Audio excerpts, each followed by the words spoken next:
الحمد لله نحمده ونستعينه ونستغفره ونؤمن به ونتوكل عليه ونعوذ بالله من شرور أنفسنا ومن سيئات أعمالنا من يهده الله فلا مضل له ومن يضلل فلا هادي له ونشهد أن لا إله إلا الله وحده لا شريك له ونشهد أن محمدا عبده ورسوله صلی اللہ تعالی علیہ وعلی آلہ واصحابہ وبارک وسلم تسلیما کثیرا کثیرا اما بعد فاعوذ باللہ من الشیطان الرجیم بسم اللہ الرحمن الرحیم کلا انا خلقناہم مما یعلمون فلا اقسم برب المشارق والمغارب انا لقادرون علی ان نبدل خیرا منہم وما نحن بمسبوقین۔ سورہ معارج کی یہ آیتیں ہیں جن پر بہت عرصے سے درس چل رہا ہے۔ اللہ نے فرمایا ہم نے انسان کو جس پانی سے بنایا ہم جانتے ہیں۔ یہ کب کہا جاتا ہے؟ جب کوئی آپ کے سامنے بہت اکڑ رہا ہو تو پھر آپ اس کو اس کی اوقات یاد دلانے کے لیے بتاتے ہیں کہ تو کیا تھا اور تیری اوقات کیا ہے، تیری حیثیت کیا ہے، میں جانتا ہوں۔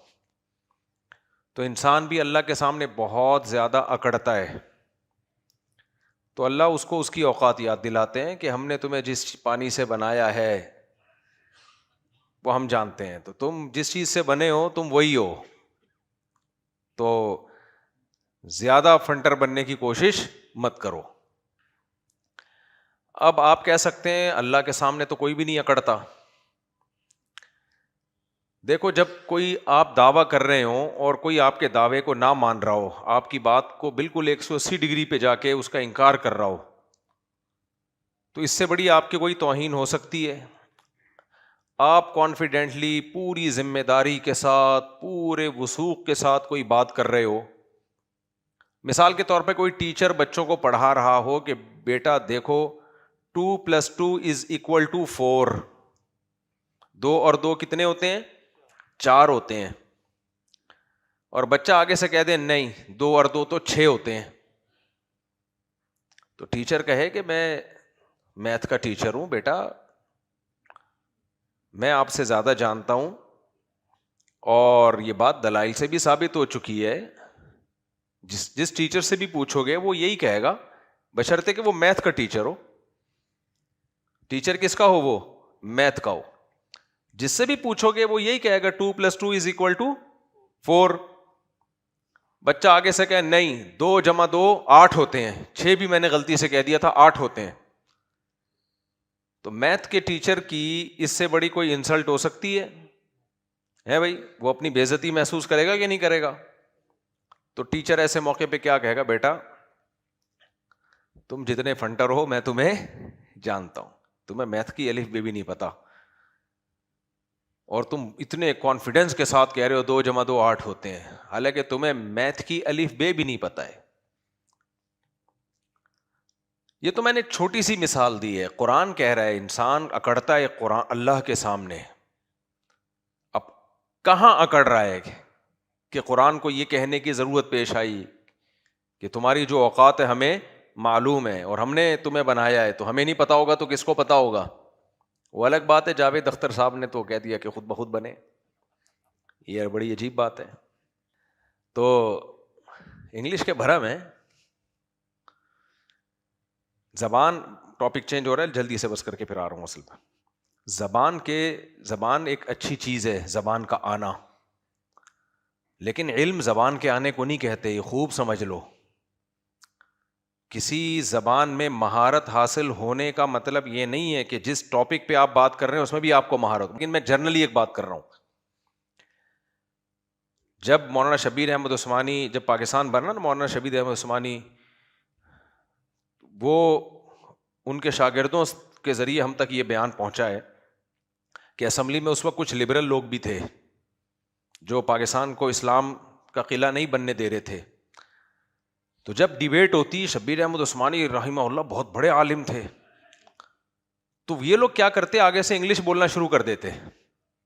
تو مولانا شبیر احمد عثمانی نے فرمایا ایک دفعہ کہ تم لوگوں کی جہالت کو انگریزی نے چھپا لیا ہے، تمہاری جہالت کو کس نے چھپا لیا ہے؟ انگریزی نے. یعنی ہمیں پتہ ہے کہ تمہیں میری باتوں کا تمہارے پاس جواب نہیں ہے, لیکن انگلش میں ٹھش پش کر کے تم اپنے آپ کو پڑھا لکھا ثابت کرنے کی کوشش کرتے ہو. لیکن میں جنرلی ایک بات کر رہا ہوں کہ یہ کوئی کرائٹیریا نہیں ہے کہ آپ کو کوئی زبان آتی ہے تو بس آپ پڑھے لکھے ہو گئے. اب انگریزوں میں بچہ انگلش بولتا ہے. ہمارے ایک ریلیٹو امریکہ میں تھے, کہتے ہیں ایک گورے کو اتنا نہیں پتا تھا کہ امریکہ کی دوسری اسٹیٹ میں ٹائم چینج ہو جاتا ہے. وہ سمجھ رہا پوری تمام اسٹیٹ میں ایک ہی جیسا ٹائم ہوتا ہے.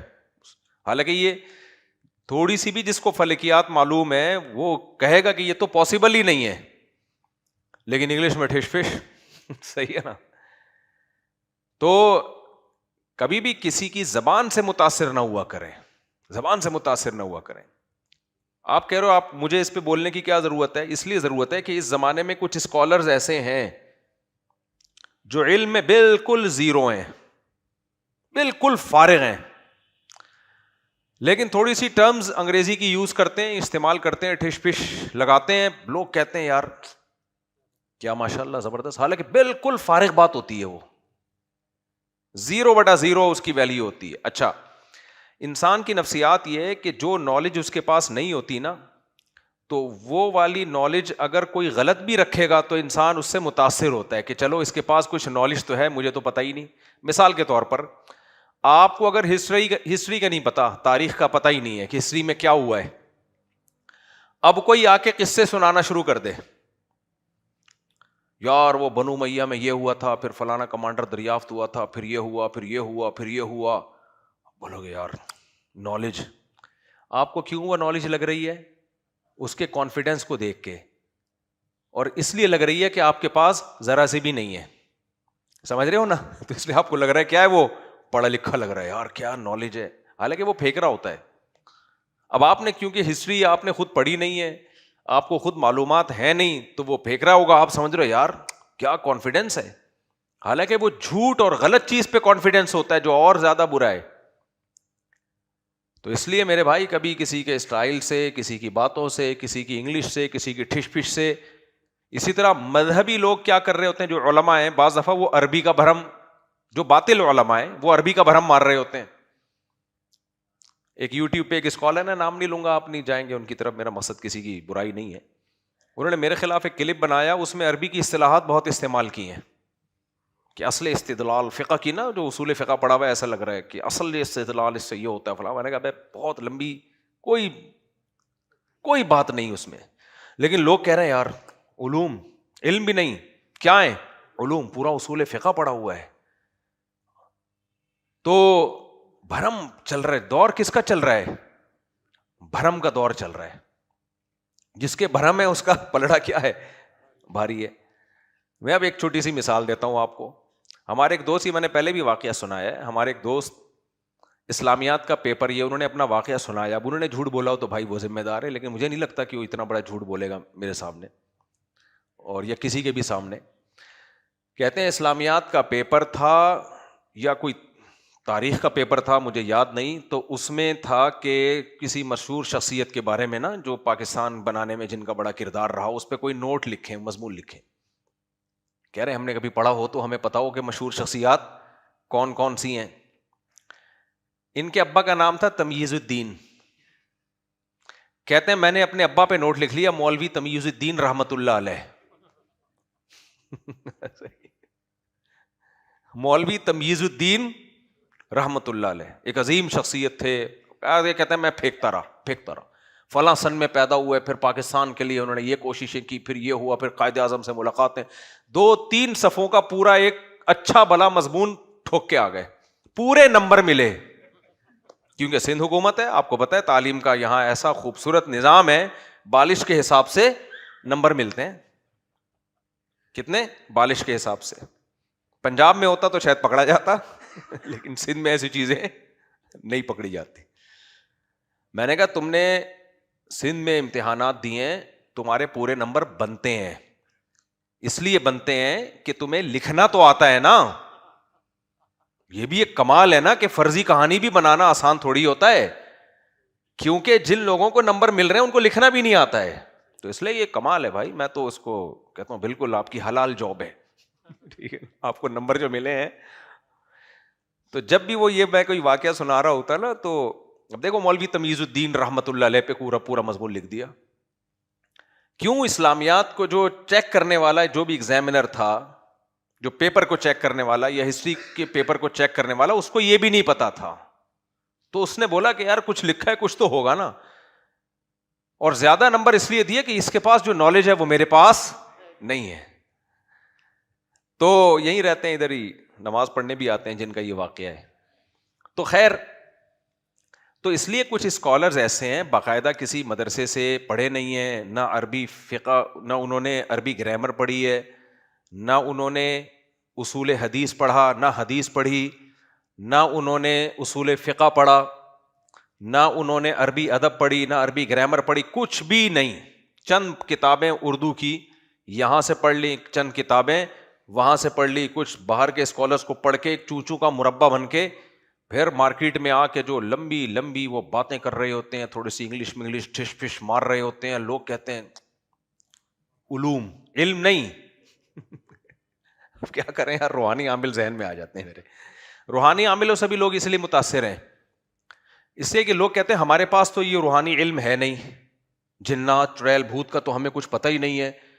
تو اب کوئی بھی شخص آ کے کچھ اس طرح کی باتیں شروع کر دے، حصار ہوتا ہے، حمزاد ہوتے ہیں، موکل ہوتے ہیں، اور یہ اثرات ہوتے ہیں، پھر اس کے حصار کھینچا جاتا ہے، تو لوگ کہتے ہیں یار علم نہیں ہے، کیا ہے؟ علوم. بھائی پھینک رہا ہے، کچھ بھی نہیں ہے اس کے پاس. تو پوری دنیا اسی سے دھندا چل رہا ہے دنیا کا، پھینکتے جاؤ اور ادھر بیٹھ کے لپیٹتے جاؤ. ڈاکٹروں کا بھی یہی ہے، پڑھے لکھے ڈاکٹر کو لوگ نہیں پوچھتے. جو ڈاکٹر نہیں ہوگا وہ میڈیکل سائنس کی بات کرے گا، مارکیٹ میں چل جائے گا وہ. اچھا، کچھ اسکالرز ایسے بھی ہیں مذہبی جو سائنس کی باتیں کر رہے ہیں میڈیا پہ آ کے، حالانکہ ان کو سائنس کا کچھ بھی پتا نہیں ہے. یعنی وہ سائنسدان نہیں مانتے ان باتوں کو، لیکن چونکہ جس نے سائنس بالکل بھی نہیں پڑھی وہ کہہ رہا ہوتا ہے یار پتہ نہیں کیا علوم لے کر آیا مارکیٹ میں یہ. تو ایک اصول ہمیشہ یاد رکھو، اسلام کسی ایک شخص پہ یا دو چار شخصوں پہ ڈیپینڈ نہیں کر سکتا، یہ ذہن میں رکھو. اگر کسی بھی اسکالر کو سن کے ایسا لگ رہا ہے یہ ٹھیک ہے باقی غلط ہیں، تو سمجھ لو یہ غلط ہے، باقی کیا ہیں؟ ٹھیک ہے. اسلام ہے بھائی، نبی صلی اللہ علیہ وسلم آخری نبی ہیں، تو دو چار لوگوں کے کندھے پہ اللہ تھوڑی ذمہ داری ڈالے گا کہ وہ اسلام کو بچائیں. دو چار لوگوں کے کندھے پہ تھوڑی ذمہ داری ڈلے گی. تو کچھ اسکالر کو سن کے آدمی کو ایسا نیگیٹو ذہن بنتا ہے، ایسا نیگیٹو ذہن بنتا ہے. ایک تو اس کا خیال کرو، دوسرا اس کا خیال کیا کرو ہمیشہ، نوجوان طبقے کی عادت ہوتی ہے وہ منفی بات کو جلدی لیتا ہے، مثبت بات کو نہیں لیتا. مثبت بات کو نہیں لیتا، یہ نوجوانوں کی ایک عادت ہوتی ہے، اور ہمارے ملک میں یہ تھوڑی زیادہ ہے.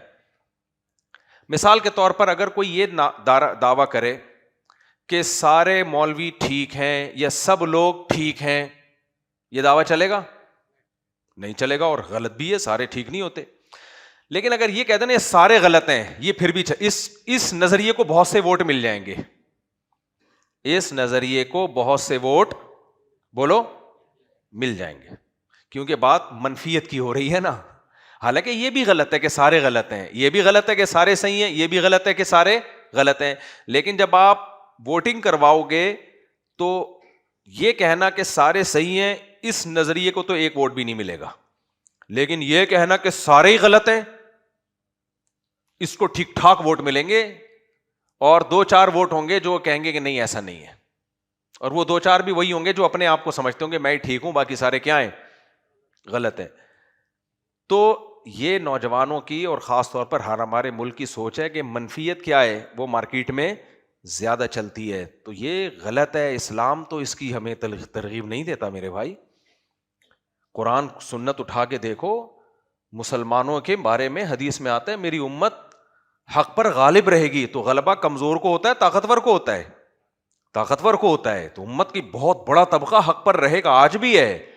ہمارے حضرت مفتی رشید احمد صاحب کے پاس ایک شخص آیا اور کہنے لگا حضرت اتنے حالات خراب ہیں، یہ بے حیائی پھیل گئی، یہ فلانا یہ ہو گیا، جیسے ہوتے ہیں نا بیچارے لوگ آ رہے ہوتے ہیں یہ ہو گیا، کرپشن ہے، فلانا ہے، ڈمکانا. اتنی حضرت نے، ہمارے حضرت تھے اسٹریٹ فارورڈ نا، منہ پہ بالکل پورے تمیز سے جا کے جواب چپکا دیا کرتے تھے. لا یخافون فی اللہ لومۃ لائم، کسی کی پرواہ نہیں ہوتی تھی حضرت کو. تو انہوں نے فرمایا اتنے سارے اچھے کام بھی تو ہو رہے ہیں, یہ بھی ہو رہا ہے, یہ بھی ہو رہا ہے, فلانا بھی ہو رہا ہے, فلانا بھی. جاؤ مدنی مسجد جا کے دیکھو, جمعرات کو بھری بھی ہوتی ہے, اتنے نمازی ہوتے ہیں. اچھا جو منفی ہوتا ہے نا, کھوپڑی جس کی منفی ہی چل رہی ہوتی ہے, وہ اس کو بھی نیگیٹو لے کے جاتا ہے. مدنی مسجد بھری ہوئی ہے, مسجدیں بھری ہوئی ہیں, کرپشن نہیں ختم ہو رہی. یعنی مطلب یہ ہے کہ کرپشن نہیں ختم ہو رہی تو مسجدیں بھی خالی ہو جائیں. اب جو اچھا ہو رہا ہے وہ تو اچھا مان لینا یار, مسجدیں بھری ہوئی ہیں اور سارے کرپٹ تھوڑی ہیں. ابھی دیکھو ماشاء اللہ یونیورسٹی سے آئے ہیں, کون سے بیکن ہاؤس میں پڑا ہوا بندے کا آپ حلیہ دیکھو یار, ان کو یہاں ہونا چاہیے تھا. ان کی حلیے سے لگ رہا ہے کہ نہیں لگ رہا؟ بیکن ہاؤس پتہ ہے کتنا ماڈرن ماحول ہے وہاں کا, کیا کچھ نہیں پڑھا رہے وہ, کیا کچھ نہیں سکھا رہے, جو ماحول بنا رہے ہیں. تو وہاں ایسے ایسے بچے آپ کو ملیں گے, میں لونڈے کہنے والا تھا لیکن مناسب نہیں ہے, ایسے ایسے آپ کو ماشاء اللہ بچے ہیں, گاڑیاں بھر بھر کے شب جمعہ تبلیغ میں جا رہی ہیں, سیروزے بھی لگ رہے ہیں. ٹھیک ہے وہاں شر زیادہ ہے, لیکن ہر جگہ ایسا نہیں ہے, بہت سی جگہوں پہ خیر زیادہ ہے. تو انسانی سوچ یہ ہے کہ وہ منفی چیز کو زیادہ لیتا ہے, منفی چیز کو زیادہ لیتا ہے, صرف اس کے بارے میں منفی سننا پسند نہیں کرتا جس سے آپ کو محبت ہو بس. تبھی مولانا شریف تھانوی فرمایا کرتے تھے عقیدت نہیں محبت ضروری ہے. سمجھ رہے ہو؟ جو اہل اللہ یا بزرگان دین ہیں جو واقعی دین کا کام کر رہے ہیں, اس سے عقیدت نہیں, عقیدت مارکیٹ سے 2 منٹ میں شارٹ ہوتی ہے. محبت ضروری ہے. محبت میں کیا فرق ہوتا ہے؟ محبت میں یہ ہوتا ہے کہ آپ کو اچھا نہیں لگتا اس کے خلاف سنیں, آپ اچھا نہیں لگتا آپ کو. جیسے جمشید کا بیٹا ہے, کوئی آپ کو آ کے بتایا, آپ کے پڑوس میں جمشید رہتا تھا, کسی نے آ کے بتایا جمشید کا بیٹا چرس پی رہا تھا. ویسے جمشید دیکھو کتنا نیک بنا پھرتا ہے, آپ کو دل میں خوشی ہوگی, یار ہم تو جمشید کو بڑا نیک سمجھتے تھے, اس کے بچے کیا کر رہے ہیں. حالانکہ جمشید تھوڑی پی رہا ہے بھائی, اس کا بچہ پی رہا ہے نا. نوح علیہ السلام اللہ کے پیغمبر تھے, بیٹا کافر, لیکن پھر بھی ایک خوشی ہوگی, کیونکہ منفی زیادہ دماغ چلتا ہے کہ اچھا ذلیل ہو جائے دنیا میں. اور جتنا مشہور آدمی ہوگا, جتنا نیک ہوگا, اس کی بری خبر تو مزے لے لے کے, چسکے لے لے کے لوگ پھیلاتے ہیں. دیکھو نا عزیز مصر کی بیوی جو تھی وہ عاشق ہو گئی یوسف علیہ السلام پہ نا, جو ان کے گھر میں ایک خادم کی حیثیت سے تھے. تو بات محل میں دب گئی. بادشاہ نے کہا بھائی میرے گھر کی عزت کا مسئلہ ہے, مٹی پاؤ. یوسف اعرض عن ھذا, یوسف چل جانے دے یار, ٹھیک ہے میری بیوی کی غلطی ہے, جان دے یار. وہ چاہ رہا تھا کہ میری عزت کا جنازہ نکل جائے گا بھائی, میری گھر کی بات گھر سے باہر نکل گئی تو مارکیٹ میں میری 2 ٹکے کی عزت نہیں رہے گی کہ میری بیوی ہو کے عاشق کسی اور پہ ہو رہی ہے. اب وہ سزا بھی نہیں دے سکتا تھا نہ بیوی کو, بعض جرائم ایسے ہوتے اس میں کسی کو سزا ہی نہیں دی جا سکتی. ایک صاحب پکڑے گئے, اللہ معاف فرمائے, کسی کے ساتھ نا, تو ہمارے پاس کیس آیا, کہنے تھانے میں جاؤ. میں نے کہا بھائی جس کے ساتھ پکڑا گیا ہے تھانے میں گئے نا, وہ بھی بدنام ہوگی, اس کے رشتے دار بھی بدنام ہوں گے, اور یہ بھی بدنام ہوگا. تو اس میں کتنے لوگ لپیٹ میں آ رہے ہیں, اتنی بڑی سوسائٹی, یعنی اتنا بڑا خاندان لپیٹ میں آ رہا ہے. مٹی پاؤ. کچھ کیس ایسے حل ہوتے ہیں بھائی, کیونکہ عزت ایک دفعہ جائے گی واپس نہیں آتی, اور پاکستان میں تو آتی نہیں ہے. پاکستان میں عزت صرف جاتی ہے, میں نے اب تک آتے ہوئے کی رپورٹ دیکھی نہیں ہے. ہاں کچھ لوگ ایسے ہیں جو اتنے بے عزت ہیں کہ ان کی اب عزت جانے کے لیے کچھ رہا نہیں ہے نا. ابھی چھوڑو, پھر میں کہیں اور چلا جاؤں گا. دیکھیں عزت پیسہ ہوتا ہے تو جانے کا غم ہوتا ہے نا. کچھ لوگ کی عزت اتنی وہ ہو چکی ہے کہ اب عزت جانے کا ان کو غم ہے ہی نہیں, کیونکہ جائے گی نہیں عزت. کیوں نہیں جائے گی, ہے ہی نہیں, تو جائے کیا. تو وہ اس لیول کے لوگ ہیں, وہ بہت اونچے لوگ ہیں, وہ چھوٹے موٹے لوگ اس لیول کے ہوتے نہیں ہیں. خیر کیا بات کر رہا تھا میں, دیکھو ہے نہیں, عزت کے حوالے سے نہیں, یہ واقعہ کس پہ سنایا میں نے, یوسف علیہ السلام کا نا. تو یوسف علیہ السلام جو بادشاہ تھا, جو عزیز مصر تھا, اس نے کیا کہا, اعرض عن ھذا, چل یار مٹی پا یار. حالانکہ چھوٹا جرم نہیں تھا اس کی بیوی کا, لیکن وہ چاہ رہا تھا کہ بھائی یہ جرم جب دنیا کے سامنے جائے گا اور میں بیوی کو سزا دوں گا یا طلاق دوں گا اس کو, تو لوگ پوچھیں گے کیوں دی, میں بتاؤں گا, تو کیا بدنام کون ہوگا؟ یہ لیکن تھا سمجھدار آدمی. کیا خیال ہے, تھا کیا سمجھدار آدمی؟ تبھی میں خواتین سے کہتا ہوں تمہارا میاں اللہ نہ کرے اگر پکڑا بھی جاتا ہے تو گھر کی بات گھر میں دفن کر دو, کیونکہ تمہارے میاں کی بے عزتی سے تمہاری بے عزتی ہوگی. عورتیں بڑی بیچاری بے وقوف ہوتی ہے, کوئی بھی میاں کو کچھ الٹا سیدھے کام میں دیکھ لیا فوراً دنیا کو بتانا شروع کر دیتی ہیں میری یہ ایسا. ابے بھائی اس کی تو بے عزتی ہوگی, تیری بھی کبھی عزت نہیں ہوگی. اور جو عورتیں چسکے لے لے کے سن رہی ہیں نا تیرے میاں کی برائیاں, کل تھوڑا سا ان کا اختلاف ہو گئیں گے, ہاں ہے تو تیرا میاں تو ایسا ہے, عورت کی تو پہچان اس کا میاں ہے. تبھی کہتے ہیں نا عقل مند لوگوں نے کہا ہے کہ عقل مند عورت اپنے میاں کو شہزادہ بنا کے رکھتی ہے اور شہزادی کہلاتی ہے, اور اس کی برائیوں کو گھر میں دفن کر دیتی ہے. اور بے وقوف عورت اپنے میاں کی ساری دنیا میں چرچے بیان کرتی ہے. وہ میاں بھی تو حرکتیں دیکھو نا, پکڑے جا رہے ہیں آج کل, موبائل میں دیکھو تو وہاں کچھ چیز سے پکڑے جا رہے ہیں, انٹرنیٹ پہ بیٹھا ہوا ہے پتہ نہیں فوش فلمیں, اللہ معاف فرمائے, بولتے ہوئے بھی برا لگ رہا ہوتا ہے, وہ دیکھتا ہوا پکڑا گیا, یہ آج کل رپورٹیں آ رہی ہیں, اللہ معاف فرمائے. تو میں ان عورتوں کو بولتا ہوں بھائی برا کیا, میں اس کو فیور نہیں کر رہا, لیکن دفن کر دو گھر کے اندر.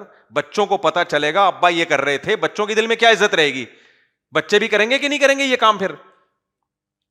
لیکن منہ ہی نہیں, کنٹرول ہی نہیں ہے, کنٹرول ہی نہیں ہے منہ کے اوپر.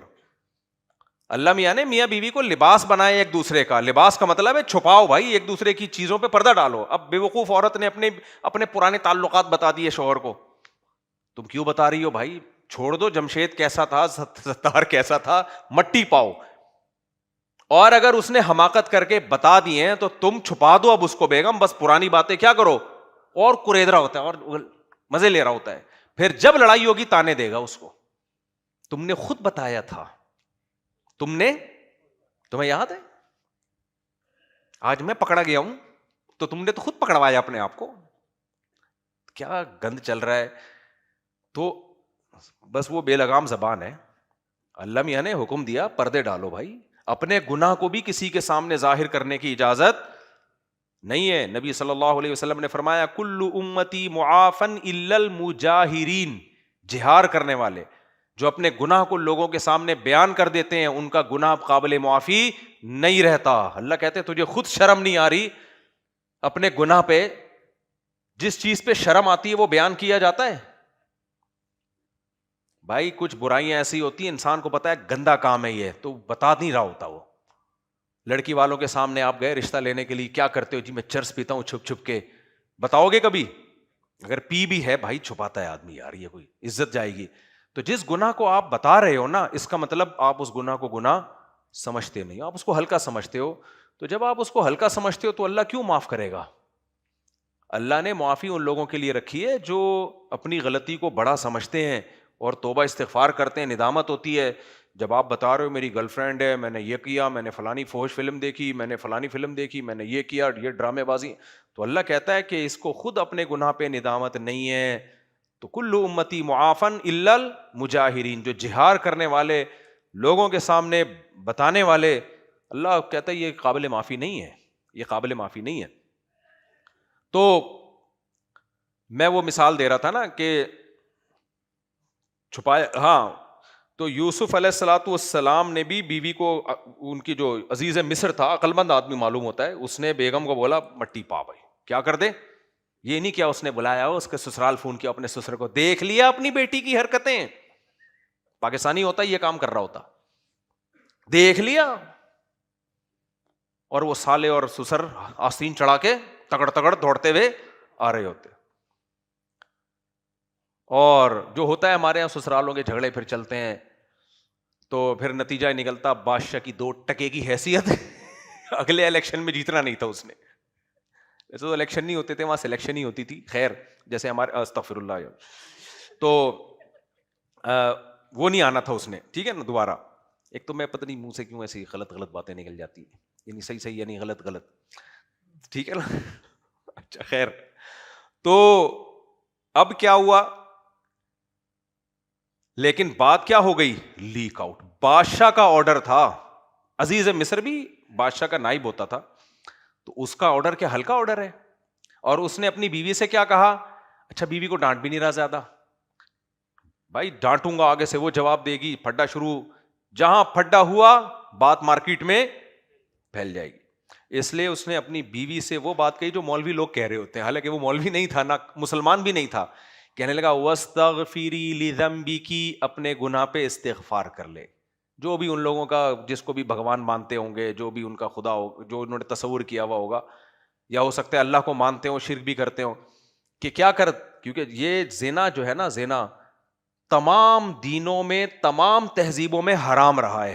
ہم جب ہدایہ پڑھتے ہیں نا, 700 سال پہلے کی کتاب ہے ہدایہ, تو اسلامی قانون ہے, اس میں لکھا ہوا ہے کہ فَإِنَّ الزِّنَا حَرَامٌ فِي الْأَدْيَانِ كُلِّهَا. اس وقت دنیا میں کسی قوم میں بھی نا زنا لیگل نہیں تھا. یہ یورپ نے آ کے لیگل کیا اس کو, اور یہ نظریہ ضرورت کے تحت لیگل نہیں کیا. جب مذہب سے پیچھے ہٹے تو حیوانیت آ گئی سوسائٹی میں. جب حیوانیت آ گئی تو ایکسیپٹ کرنا پڑا اس کو, کیونکہ مذہب روک سکتا ہے. مذہب کو نکال دیا تو اب درندگی, جو کام جانور کرتے ہیں فزیکل ریلیشن, تو وہ کام انسانوں میں آ گیا. مجبور ہو گئے, اب روک نہیں سکتے. شراب بھی آ گئی, جوا بھی آ گیا, زنا بھی آ گیا, خنزیر بھی آ گیا. پہلے گورے تھوڑی خنزیر کھایا کرتے تھے, اب ساری چیزوں کو انہوں نے لیگل کر کے, یہاں تک کہ پھر وہ مردوں سے بدفعلی بھی آ گئی تو اس کو بھی لیگل. سب کچھ کیا ہو گیا ان کے ہاں لیگل. وہی غلاظت, گندگی, پلیدی اور ناپاکی کو لیگل کر کے تہذیب کا لیبل لگا دیا کہ ہر انسان آزاد ہے. تو یہ ایسے نہیں ہوا کہ کچھ ان کے ماہرین بیٹھ کر انہوں نے لیگل کیا ہو, بلکہ جب اللہ کا تصور نکلا تو برائیاں خود بخود آتی ہیں سوسائٹی میں. تو جاوید اختر صاحب کو کوئی ہمارا پیغام پہنچا دے کہ خدا کا جو انکار ہے نا, اس سے جو اخلاقی جرائم جنم لیتے ہیں, وہ بہت سنگین نوعیت کے ہوتے ہیں, اور لوگ اس جرم کو جرم کہنا بھی چھوڑ دیتے ہیں, جرم کہتے بھی نہیں ہیں. ایسے ایسے جرائم ہوتے ہیں. تو مذہب ہے جو روکتا ہے انسان کو. خیر, تو میں یہ کر رہا تھا, یوسف علیہ السلام کی نے کتنی, وہ ان کے جو عزیز مصر تھا, اس نے کتنی پابندیاں لگائی ہوں گی, بات آگے نہ جائے, تو بھی توبہ استغفار کر, بس ہو جاتا ہے, انسان ہے, تو بھی انسان کی بچی, میں بھی انسان کا بچہ ہوں, بس آفیشلی روکا ہوگا نا. چند دنوں میں پورے مصر میں خبر پھیل گئی تھی. وقال نسوة فی المدینۃ امرأۃ العزیز تراود فتاها عن نفسی. مدینہ یعنی شہر کی عورتیں کہ تقریباً سبھی کی زبان پہ یہ تھا, ابے بھائی تمہیں پتہ ہے بہن کیا چل رہا ہے مارکیٹ میں؟ ہاں بھائی بتا. وہ فوراً عشق معاشقے کے کیس آ رہے ہیں, تو یہ تو ہو جاتے ہیں. نہیں, بادشاہ کی جو عزیز مصر ہے اس کی بیوی ہو کے عاشق ہو رہی ہے کس پہ؟ اپنے خادم پہ, گھر کے ملازم پہ. انا لنراھا فی ضلال مبین. میرا مقصد بہن تمہیں کوئی غیبت کرنا نہیں ہے کسی کی, بس میں یہ بتانا چاہ رہی ہوں کہ مجھے یہ اچھا پسند نہیں آیا بالکل بھی. فی ضلال مبین, یہ تو کھلی گمراہی ہے. اتنے اونچے طبقے کی عورت ہو کے عاشق ہو رہی ہے گھر کے خادم پہ. تو اس لیے میں نے یہ رپورٹ آپ کے سامنے پیش کی, ورنہ میرا مقصد کسی کی برائی نہیں ہے. ہم بھی ایسے ہی غیبتیں کر کے نا کسی کو بتانا نہیں, میں تو ویسے ہی بتانا چاہ رہا ہوں فلاں کی بیٹی گھر سے بھاگ گئی ہے, بس میرا مقصد کسی کی غیبت نہیں ہے, صرف یہ بتانا چاہ رہا تھا پتہ چلے ہو کیا رہا ہے سوسائٹی میں. ابے تیرے بتائے بغیر بھی پتہ چل جاتا ہے لوگوں کو.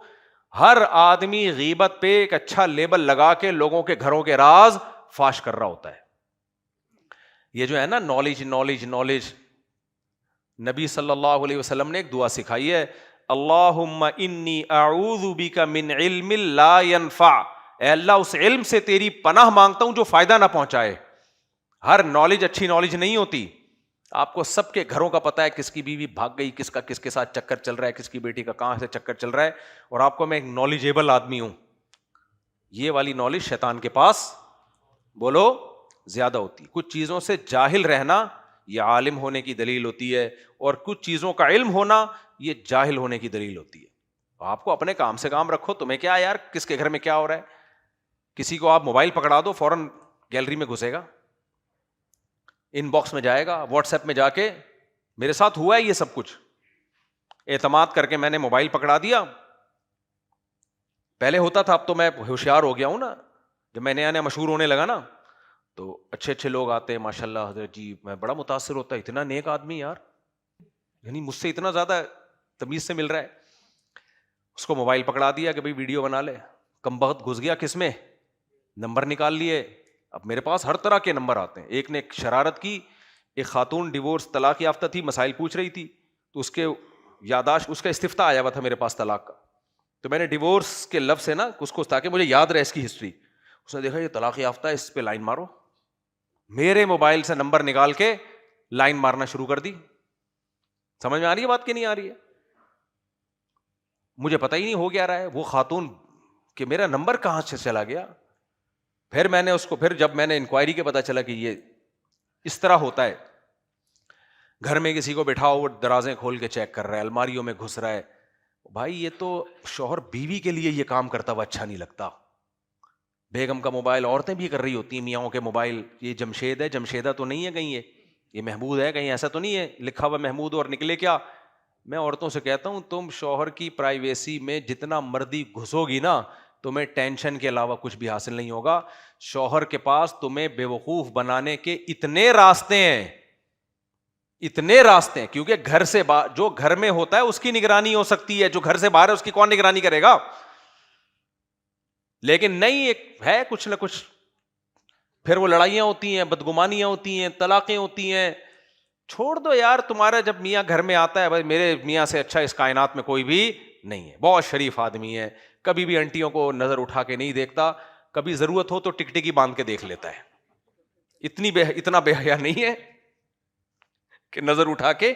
چھوڑو، کیا ضرورت ہے، دنیا مسافر خانہ ہے بھائی. اگر تمہیں یہ لگے کہ میرا میاں اچھا ہے، حقیقت میں نہ ہو، اور اس سے تمہارا ٹائم اچھا گزر جائے تو یہ زیادہ بہتر نہیں ہے. کیا خیال ہے؟ نہیں یاری سمجھ میں. دیکھو عورت کو اگر یہ لگے کہ میرا میاں دنیا کا بہت اچھا انسان ہے، اور اس کا مرد کا سلوک اپنی بیوی کے ساتھ اچھا ہو، باہر کیا کر رہا ہے آپ یہ سمجھو کہ بہت اچھا ہے، کوئی غلط ایکٹیویٹی میں نہیں ہے، اور اس سے آپ کی زندگی ہنسی خوشی گزر کے ختم ہو جائے، آخرت میں پتا چلے کہ یہ ایسا تھا. دنیا اچھی گزر گئی کہ نہیں گزر گئی؟ تو آخرت میں تو اللہ آپ کو ویسے ہی آپ کے اعمال کا اچھا بدلہ دے دے گا. یہ نہیں تو کوئی دوسرا اچھا میاں اللہ آلٹرنیٹ کے طور پہ دے دے گا آپ کو. لیکن دنیا اچھی گزر گئی نا سکون سے؟ نہیں، پورا رپورٹ ہونی چاہیے صبح نکل کے کدھر گیا وہاں سے. اب میں دیکھ رہا ہوں جو میاں نے، ایک بات خوب سمجھ لو، میں تم لوگ کو خراب کرنا مقصد نہیں ہے، جب شادی ہوا کرے نا بیگم کو شروع میں بتا دو کہ ریموٹ کنٹرول کی طرح مجھے کنٹرول کرنے کی کوشش مت کرنا. جن لوگوں نے شروع میں شریف شرفا بننے کی کوشش کی، کچھ لوگ ایسے نیک شریف شرفا ہوتے ہیں، جب شادی ہو گئی بیگم صبح جا رہے ہیں، بیگم پوچھتی ہے، دلہن پوچھتی ہے کہاں جا رہے ہیں، بیگم آفس ٹائم ہو رہا ہے، تو آج تو چھٹی تھی آپ کی، چھٹی نہیں تھی لی آپ نے؟ نہیں میں اصل میں فوج میں ہوں یا کسی ایسے ادارے میں ہوں، میں چھٹی نہیں کر سکتا، یا میری ڈیوٹی بہت سخت ہے، کمپنی نے مجھے جو چھٹیاں دی تھیں پورے سال میں وہ لے چکا ہوں، تمہارے ابا نے شادی ڈیلے کی تھی، پوری نا رپورٹیں پیش کرنا شروع کر دے گا. بیگم کہتی یہ ہوتا ہے میاں. میں نے ایک سوال پوچھا، پورے تھیسس اس نے میرے سامنے رکھ دیے. پھر آپ صبح جا رہے ہیں، پوچھ رہی ہے آج لیٹ ہو گئے آدھا گھنٹہ. بیگم وہ اصل میں ٹریفک میں بہت پھنس گیا تھا. بیگم کہے کہ کتنا اچھا میاں ہے، اچھا ویڈیو بنا کے بھیجیں ٹریفک میں پھنسے ہوئے ہیں آپ کیونکہ آپ کیا ہیں، فیئر ہیں، منافقت آپ کے قریب سے بھی نہیں گزری. بے وقوف ہے بھائی، یہ تو بے وقوف ہے. ابھی ہوتا کیا ایسے لوگوں کے ساتھ، آپ فیئر ہیں، آپ نے ویڈیو بنا کے بھیج دی، دیکھو ٹریفک میں پھنسا ہوا ہوں. بیگم کو اعتماد آ گیا، میرا میاں جھوٹ کبھی نہیں بولتا، ماشاء اللہ ایسا میاں ہوتا ہے. اس ٹائم پہ آپ پہنچ گئے، پھر صبح جا رہے ہیں، پھر کہیں دوستوں کے ساتھ بیٹھے ہوئے ہیں، اتوار کے بیان. بیگم نے پوچھا کہاں ہو؟ اتوار کے بیان میں بیٹھا ہوا ہوں. دوسری شادی سے متاثر تو نہیں ہو رہے؟ نہیں آج مفتی صاحب کا یہ ٹاپک ہی نہیں ہے، یہ دیکھو میں تمہیں لائیو تھوڑا سا سنا دوں، وغیرہ وغیرہ. خدا کی قسم کچھ دنوں میں تمہاری جو حالت ہوگی نا، اور تم سے زیادہ خراب حالت تمہاری بیوی کی ہوگی. یہ وہ لاڈ ہے جس سے آپ کے گھر تباہ ہو جائے گا کل. جن لوگوں نے اس طرح سے زندگی گزاری ہے، زندگی عذاب میں آ گئی ان کی، اور بالآخر نقصان اس کا عورت کو ہی ہوگا، نقصان عورت کو ہوگا. میں کبھی گھر سے باہر ہوں نا، میرے گھر والوں کا فون آئے کہاں ہیں، کہ کہیں ہوں، بس یہ رپورٹ پیش کرنا میرے ذمہ ضروری نہیں ہے. اس میں ان کا فائدہ ہے، ان کو عادت ہی نہ ڈالو اس کی. بیسیوں جگہ ہوتی ہیں جہاں انسان پھنسا ہوا ہوتا ہے، نہیں جا سکتا ٹائم پہ. ہمارے ابھی ہم پنجاب سے آ رہے تھے، فلائٹ لیٹ. اب دھن کی وجہ سے فلائٹوں پہ فلائٹیں لیٹ ہوئے جا رہی ہیں. 5 گھنٹے لاہور ایئرپورٹ پہ بیٹھے رہے، پھر لیٹ، پینسل ہی ہو گئی اگلے دن. اب وہ کیا بولوں گا، کسی کے گھر کی باتیں نہیں کرنی چاہیے. تو ہمارے ایک ریلیٹیو تھے, ان کی بیگم کا فون آیا, وہ یقین ہی نہیں کر رہی کہ فلائٹ کینسل ہوئی ہے, وہ یقین ہی نہیں کر رہی کہ وہ کہہ رہی ہے ٹوپی کرا رہے ہو. صحیح ہے نا. ایک اور ہمارے دوست ہیں, کسی کو نہیں پتا چلے گا کس کی بات ہو رہی ہے, وہ بےچارے ان کی عمر ہو گئی ہے 60 سال کے ہو گئے, وہ کہہ رہے ہیں یار ایسا ریموٹ کنٹرول کی طرح میں نے شروع میں بس کنٹرول میں آ گیا, تو اب میری تو زندگی عذاب بن گئی ہے, کہیں نہیں جا سکتا, کہیں نہیں بیٹھ سکتا, بہنوں کے پاس تک نہیں بیٹھ سکتے. اس میں پھر لڑائیاں ہوگی, نقصان اس میں عورت کو ہی ہے. بھائی بیگم کو بتاؤ, بیگم رخصتی تمہاری ہوئی ہے, میری نہیں ہوئی ہے. تم آئی ہو وہاں سے ہجرت کر کے یہاں باؤنڈ ہوئی ہو, میں تو جیسا جمشید تھا ویسے کا ویسا ہی جمشید ہوں. میں صرف اتنا باؤنڈ ہوا ہوں کہ تمہارے حقوق ادا کروں گا, نان نفقہ, اور تمہیں پراپر ٹائم دوں گا. اب کون سا ٹائم دوں, یہ کوئی آفس نہیں ہے کہ 8 بجے آنا ہے اور شام کو 8 بجے نکلنا ہے میں نے, یا جہاں بیٹھا رہوں میں تمہیں بتا. اتنا تو فوج میں فوجی نہیں بتا رہے ہوتے اپنے آفیسر کو کہ کس وقت کہاں بیٹھا ہوں میں. تو اس سے زندگی آپ بھی, یہ شروع میں یہ لوگ کر لیتے ہیں, یہ پھر اس کے بعد آپ بھی ڈپریشن میں, گھر میں لڑائیاں ہوتی ہیں, اور بالآخر نقصان اس کا عورت ہی کو ہوتا ہے. تو اتنا لاڈ شروع میں مت دو کہ افورڈ کرنا مشکل ہو جائے اس کو. بیگم کو سمجھا دو, بیگم میں کوئی غلط ایکٹیویٹی میں نہیں ہوں, میرے کسی سے کوئی تعلقات نہیں ہے, لیکن گھر پہ میں, اور رات کو جلدی گھر پہ آیا کرو. ایک آدھ دفعہ کبھی لیٹ ہو جاتا ہے, شریف آدمی رات کو کہاں ہوتا ہے, گھر پہ ہوتا ہے. یہ شروع سے روٹین بناؤ, شروع سے.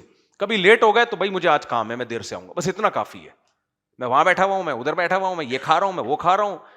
اس سے کبھی کبھار تو ٹھیک ہے, لیکن یہ زندگی عذاب بنتی ہے اس سے. اور جن گھروں میں مجھے لوگ بولتے تھے یہ کون سا طریقہ ہے یار, اچھا اس سے شروع میں جھگڑا ہوگا, آپ گھر سے باہر ہو, بیگم پوچھ رہی کہاں, کہیں, جواب میں کیا ہوں, کہیں. شروع میں لڑائی ہوگی, اس سے پھر ہمیشہ کے لیے سکون ہو جائے گا. شروع میں لڑائی ہوتی ہے اس سے, کیوں بتا کیوں نہیں رہے, بتا کیوں نہیں رہے. میں نے کہا میں بھائی میں اس لیے نہیں بتا رہا کہ میں چاند پہ پہنچا ہوا ہوں اس وقت, میں لوکیشن نہیں شیئر کر سکتا, حالانکہ میں کہیں نہیں بیٹھا ہوتا, میں ہو سکتا ہے ادھر ہی گائے کے پاس بیٹھا ہوا ہوں. لیکن عادت کیوں بنائے بھائی ہم اس کی, ہر وقت اپنے ماں باپ کو نہیں رپورٹ پیش کی جا سکتی, ہر وقت آدمی دماغ وہ ہو جاتا ہے اس سے. تو جب بڑا ہو جاتا ہے آدمی, بچے تو ٹھیک ہے, بچوں پہ تو کیئر ہونی چاہیے, اب تو بڑے ہو گئے نا, جب شادی تو جب بڑے ہوئے تبھی تو ہوئی ہے نا شادی. اب لوگ زیادہ اچھا بننے کے چکر میں ایک ایک چیز کی رپورٹ بیگم کو پیش کر رہے ہیں, پھر آمدنی بھی پوری بتا رہے ہوتے ہیں اس کو. لوگوں نے بہت نیک بن کے ایسا کیا, پوری تنخواہ لا کے بیگم کو پکڑا دی کہ ٹوٹل میری آمدنی ہے. اب پھر پورے مہینے بیگم سے بھیک مانگتے رہتے ہیں, وہ پان گٹکے کے پیسے دے دو, یہ دے دو. نتیجہ کیا نکلتا ہے, نہ وہ کہیں صدقہ کر سکتے ہیں, نہ بزنس میں آگے سوچ سکتے ہیں. اب کوئی بہت ہی نیک شریف بیگم, نیک تو ہونا الگ بات ہے, لیکن اتنا کسی کا دماغ ہو, وہ 100 میں کوئی ایک خاتون ایسی ہو سکتی ہے جو پھر آپ کا ساتھ دے, ورنہ تو بھائی بڑے مسائل ہو جاتے ہیں اس سے. آج ہی کی بات ہے, ایک صاحب آئے کہنے لگے میرے بیگم, میں نے گھر بنایا, میری بیگم کہہ رہی میرے نام کر دو. آج ہی کی بات ہے, تو آپ سے مشورہ ہے میں کر دوں. میں نے کہا کیوں کہہ رہی ہے, کوئی آپ کے بارے میں ریپوٹیشن خراب ہے کہ کوئی بعض دفعہ مرد نان نفقہ نہیں دے رہا ہوتا, خطرہ ہوتا ہے کہ گھر بیچ باچ کے چرس میں اڑا دے گا. وہاں تو ہم بھی مشورہ دیتے ہیں بھائی بیگم کے نام کر دو, ہم بھی دباؤ ڈالتے ہیں تاکہ وہ تو تمہارے مرنے کے بعد سہولت سے زندگی گزارے نا. ہمیں پتہ ہے یہ اڑا دے گا, یاشی میں شراب کباب میں اڑا دے گا, ایسے میں تو ٹھیک ہے. لیکن پڑھا لکھا آدمی ہے, نارمل آدمی ہے, بچوں کا خرچہ اٹھا رہا ہے. اب وہ کہنے لگے مجھے بہت دباؤ ہے, میرے بچے بھی بہت دباؤ ڈال رہے ہیں کہ گھر میں بیگم کے نام کر دوں, اور میری بیگم بھی بہت دباؤ ڈال رہی ہے کہ گھر کس کے نام کر دو, میرے نام کر دو. میں نے پوچھا کوئی نان نفقے میں پرابلم, کہہ رہے نہیں کوئی شکایت نہیں ہے. تو میں نے کہا پھر کیوں, کہہ رہے بس وہ کہہ رہی ہے کہ آپ کو مجھ سے محبت نہیں ہے, کیا ہم پہ اعتماد نہیں ہے. میں نے کہا عجیب بات ہے. میں نے کہا 1 لاکھ روپے دے دو. کہتے ہیں کیوں, پوچھو گے نا آپ کیوں, کیا آپ کو مجھ پہ اعتماد نہیں ہے. میں نے کہا بھائی یہ حماقت نہیں کرنا, آپ کے مرنے کے بعد وہ آپ کے بیوی بچوں ہی کا ہے, اور آپ کی صحت سے بھی لگ رہا ہے کہ آپ کے مرنے کا چانس. ان کو میں نے کہا نہیں, دل چاہ رہا تھا کہنے کا. تو یہ بات ہی غلط ہے بھائی. بھائی آپ کے مرنے کے بعد جائے گا نا, اگر اللہ نہ کرے بیگم پہلے مر گئی تو وہ تو ویسے ہی دینے کا فائدہ ہی نہیں ہے پھر. تو خام خواہ کی نا نیک بننے کی نا, ایکسٹرا آرڈینری جو نیک بننے کی کوشش کرتے ہیں, ہر چیز میں شریعت نے بیلنس کا حکم دیا ہے. کس کا, اعتدال. ہر چیز میں اعتدال ہے بھائی. دیکھو اللہ نے ہمیں حکم دیا بیوی سے محبت کریں، ساتھ ساتھ سربراہ بھی بنایا ہے، اس کو لے کے چلنا بھی کس کی ذمہ داری ہے؟ آپ کی. وہ دوست تھوڑی ہے، فرینڈ تھوڑی ہے، گرل فرینڈ نہیں ہے وہ آپ کی. اس کی ذمہ داری ہے آپ پر، اس کی تربیت، اس کی جو ہیلتھ ہے مینٹلی ہیلدی رہے، وہ دماغ خراب نہ ہو اس کا. بچے کو بہت زیادہ لاڈ پیار دینا شروع کر دے باپ، ہر مطالبہ پورا کر رہا ہے، تو لوگ کیا کہیں گے؟ محبت تو کرتا ہے لیکن بچے کو بگاڑ رہا ہے. لوگ کہیں گے کہ نہیں کہیں گے؟ یار جو کہتا ہے تو یہ تو بگڑ جائے گا، جب اس کی خواہشات پوری نہیں ہوں گی تو چوریاں کرے گا، ڈکیتی کرے گا. لہذا باپ کیا کرتا ہے؟ وہ بچے کے مطالبے پورے بھی کرتا ہے اور بہت سے مطالبوں پہ نو بھی کہہ دیتا ہے. کیوں کہتا ہے؟ اب بچہ کہہ رہا ہے مجھے یہ چاکلیٹ چاہیے، مجھے یہ چاہیے، مجھے وہ چاہیے، باپ کہتا ہے نہیں. تو کوئی باپ کو یہ تانا دیتا ہے کہ تجھے اپنے بچے سے نفرت ہے؟ کوئی تانا دیتا ہے؟ نہیں دیتا. کیوں؟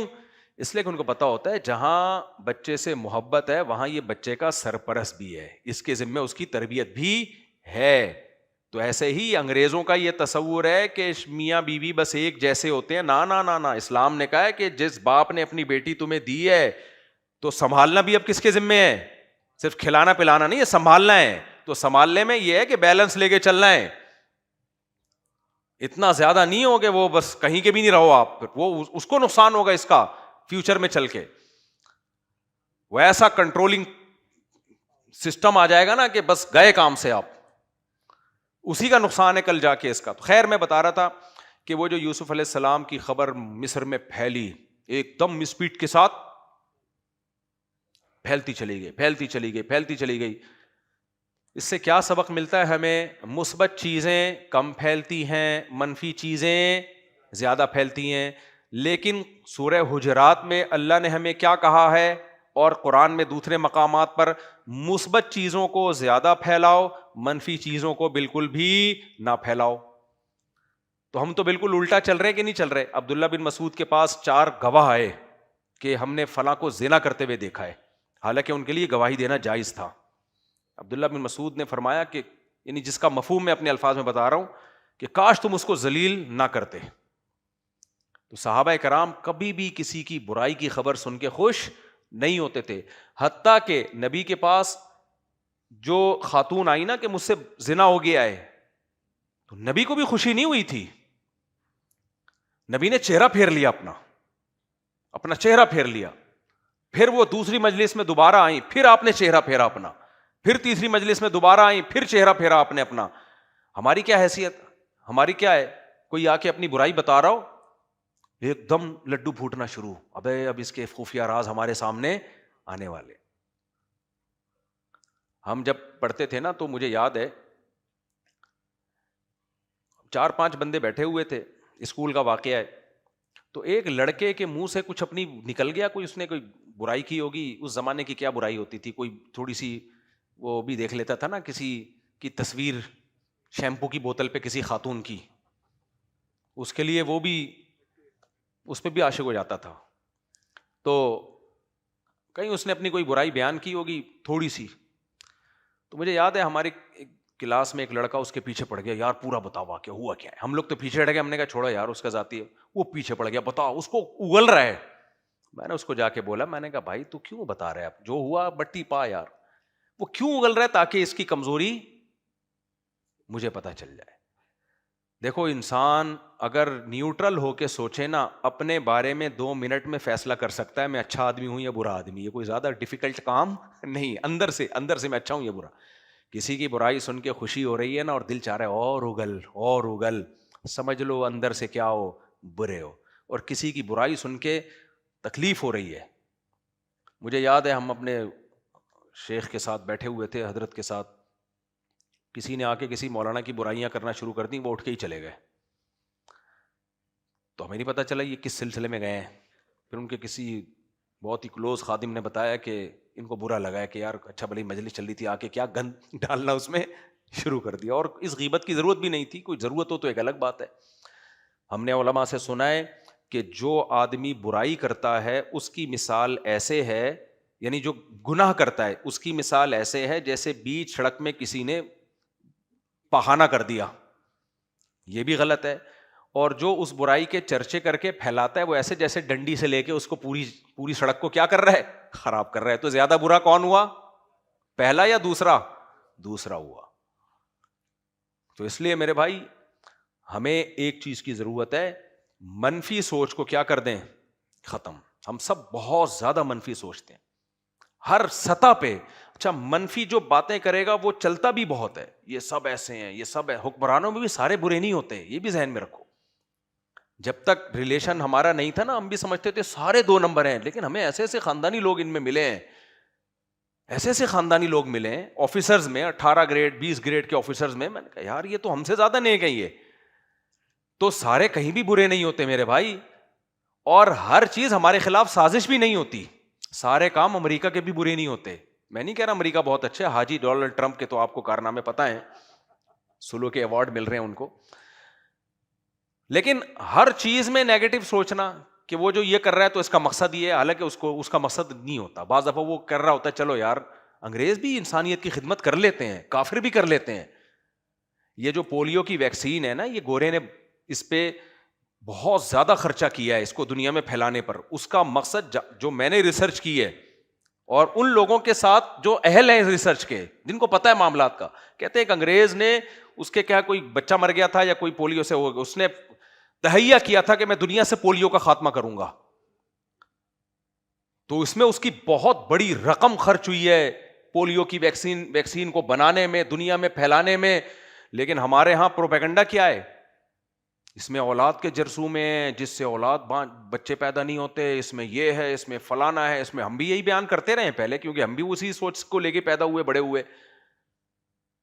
جب ہم نے اپنے طور پہ تحقیقات شروع کی ہیں, ڈاکٹروں سے ملے ہیں, ان لوگوں سے ملے جہاں پولیو کی ویکسین بنتی ہے اور وہ ریسرچ سینٹر میں کام کر رہے ہیں اور نیک لوگ ہیں, انہوں نے بتایا بھائی کچھ بھی نہیں ہے اس میں, پوری دنیا سے خاتمہ ہو گیا. لیکن پاکستان, افغانستان اور 1-2 اور ملک ہیں افریقہ, یہ ٹھٹائی کے ساتھ اڑے ہوئے ہیں, نہیں تم ہمارے بچوں کو کیا پلا رہے ہو, زہر پلا رہے ہو.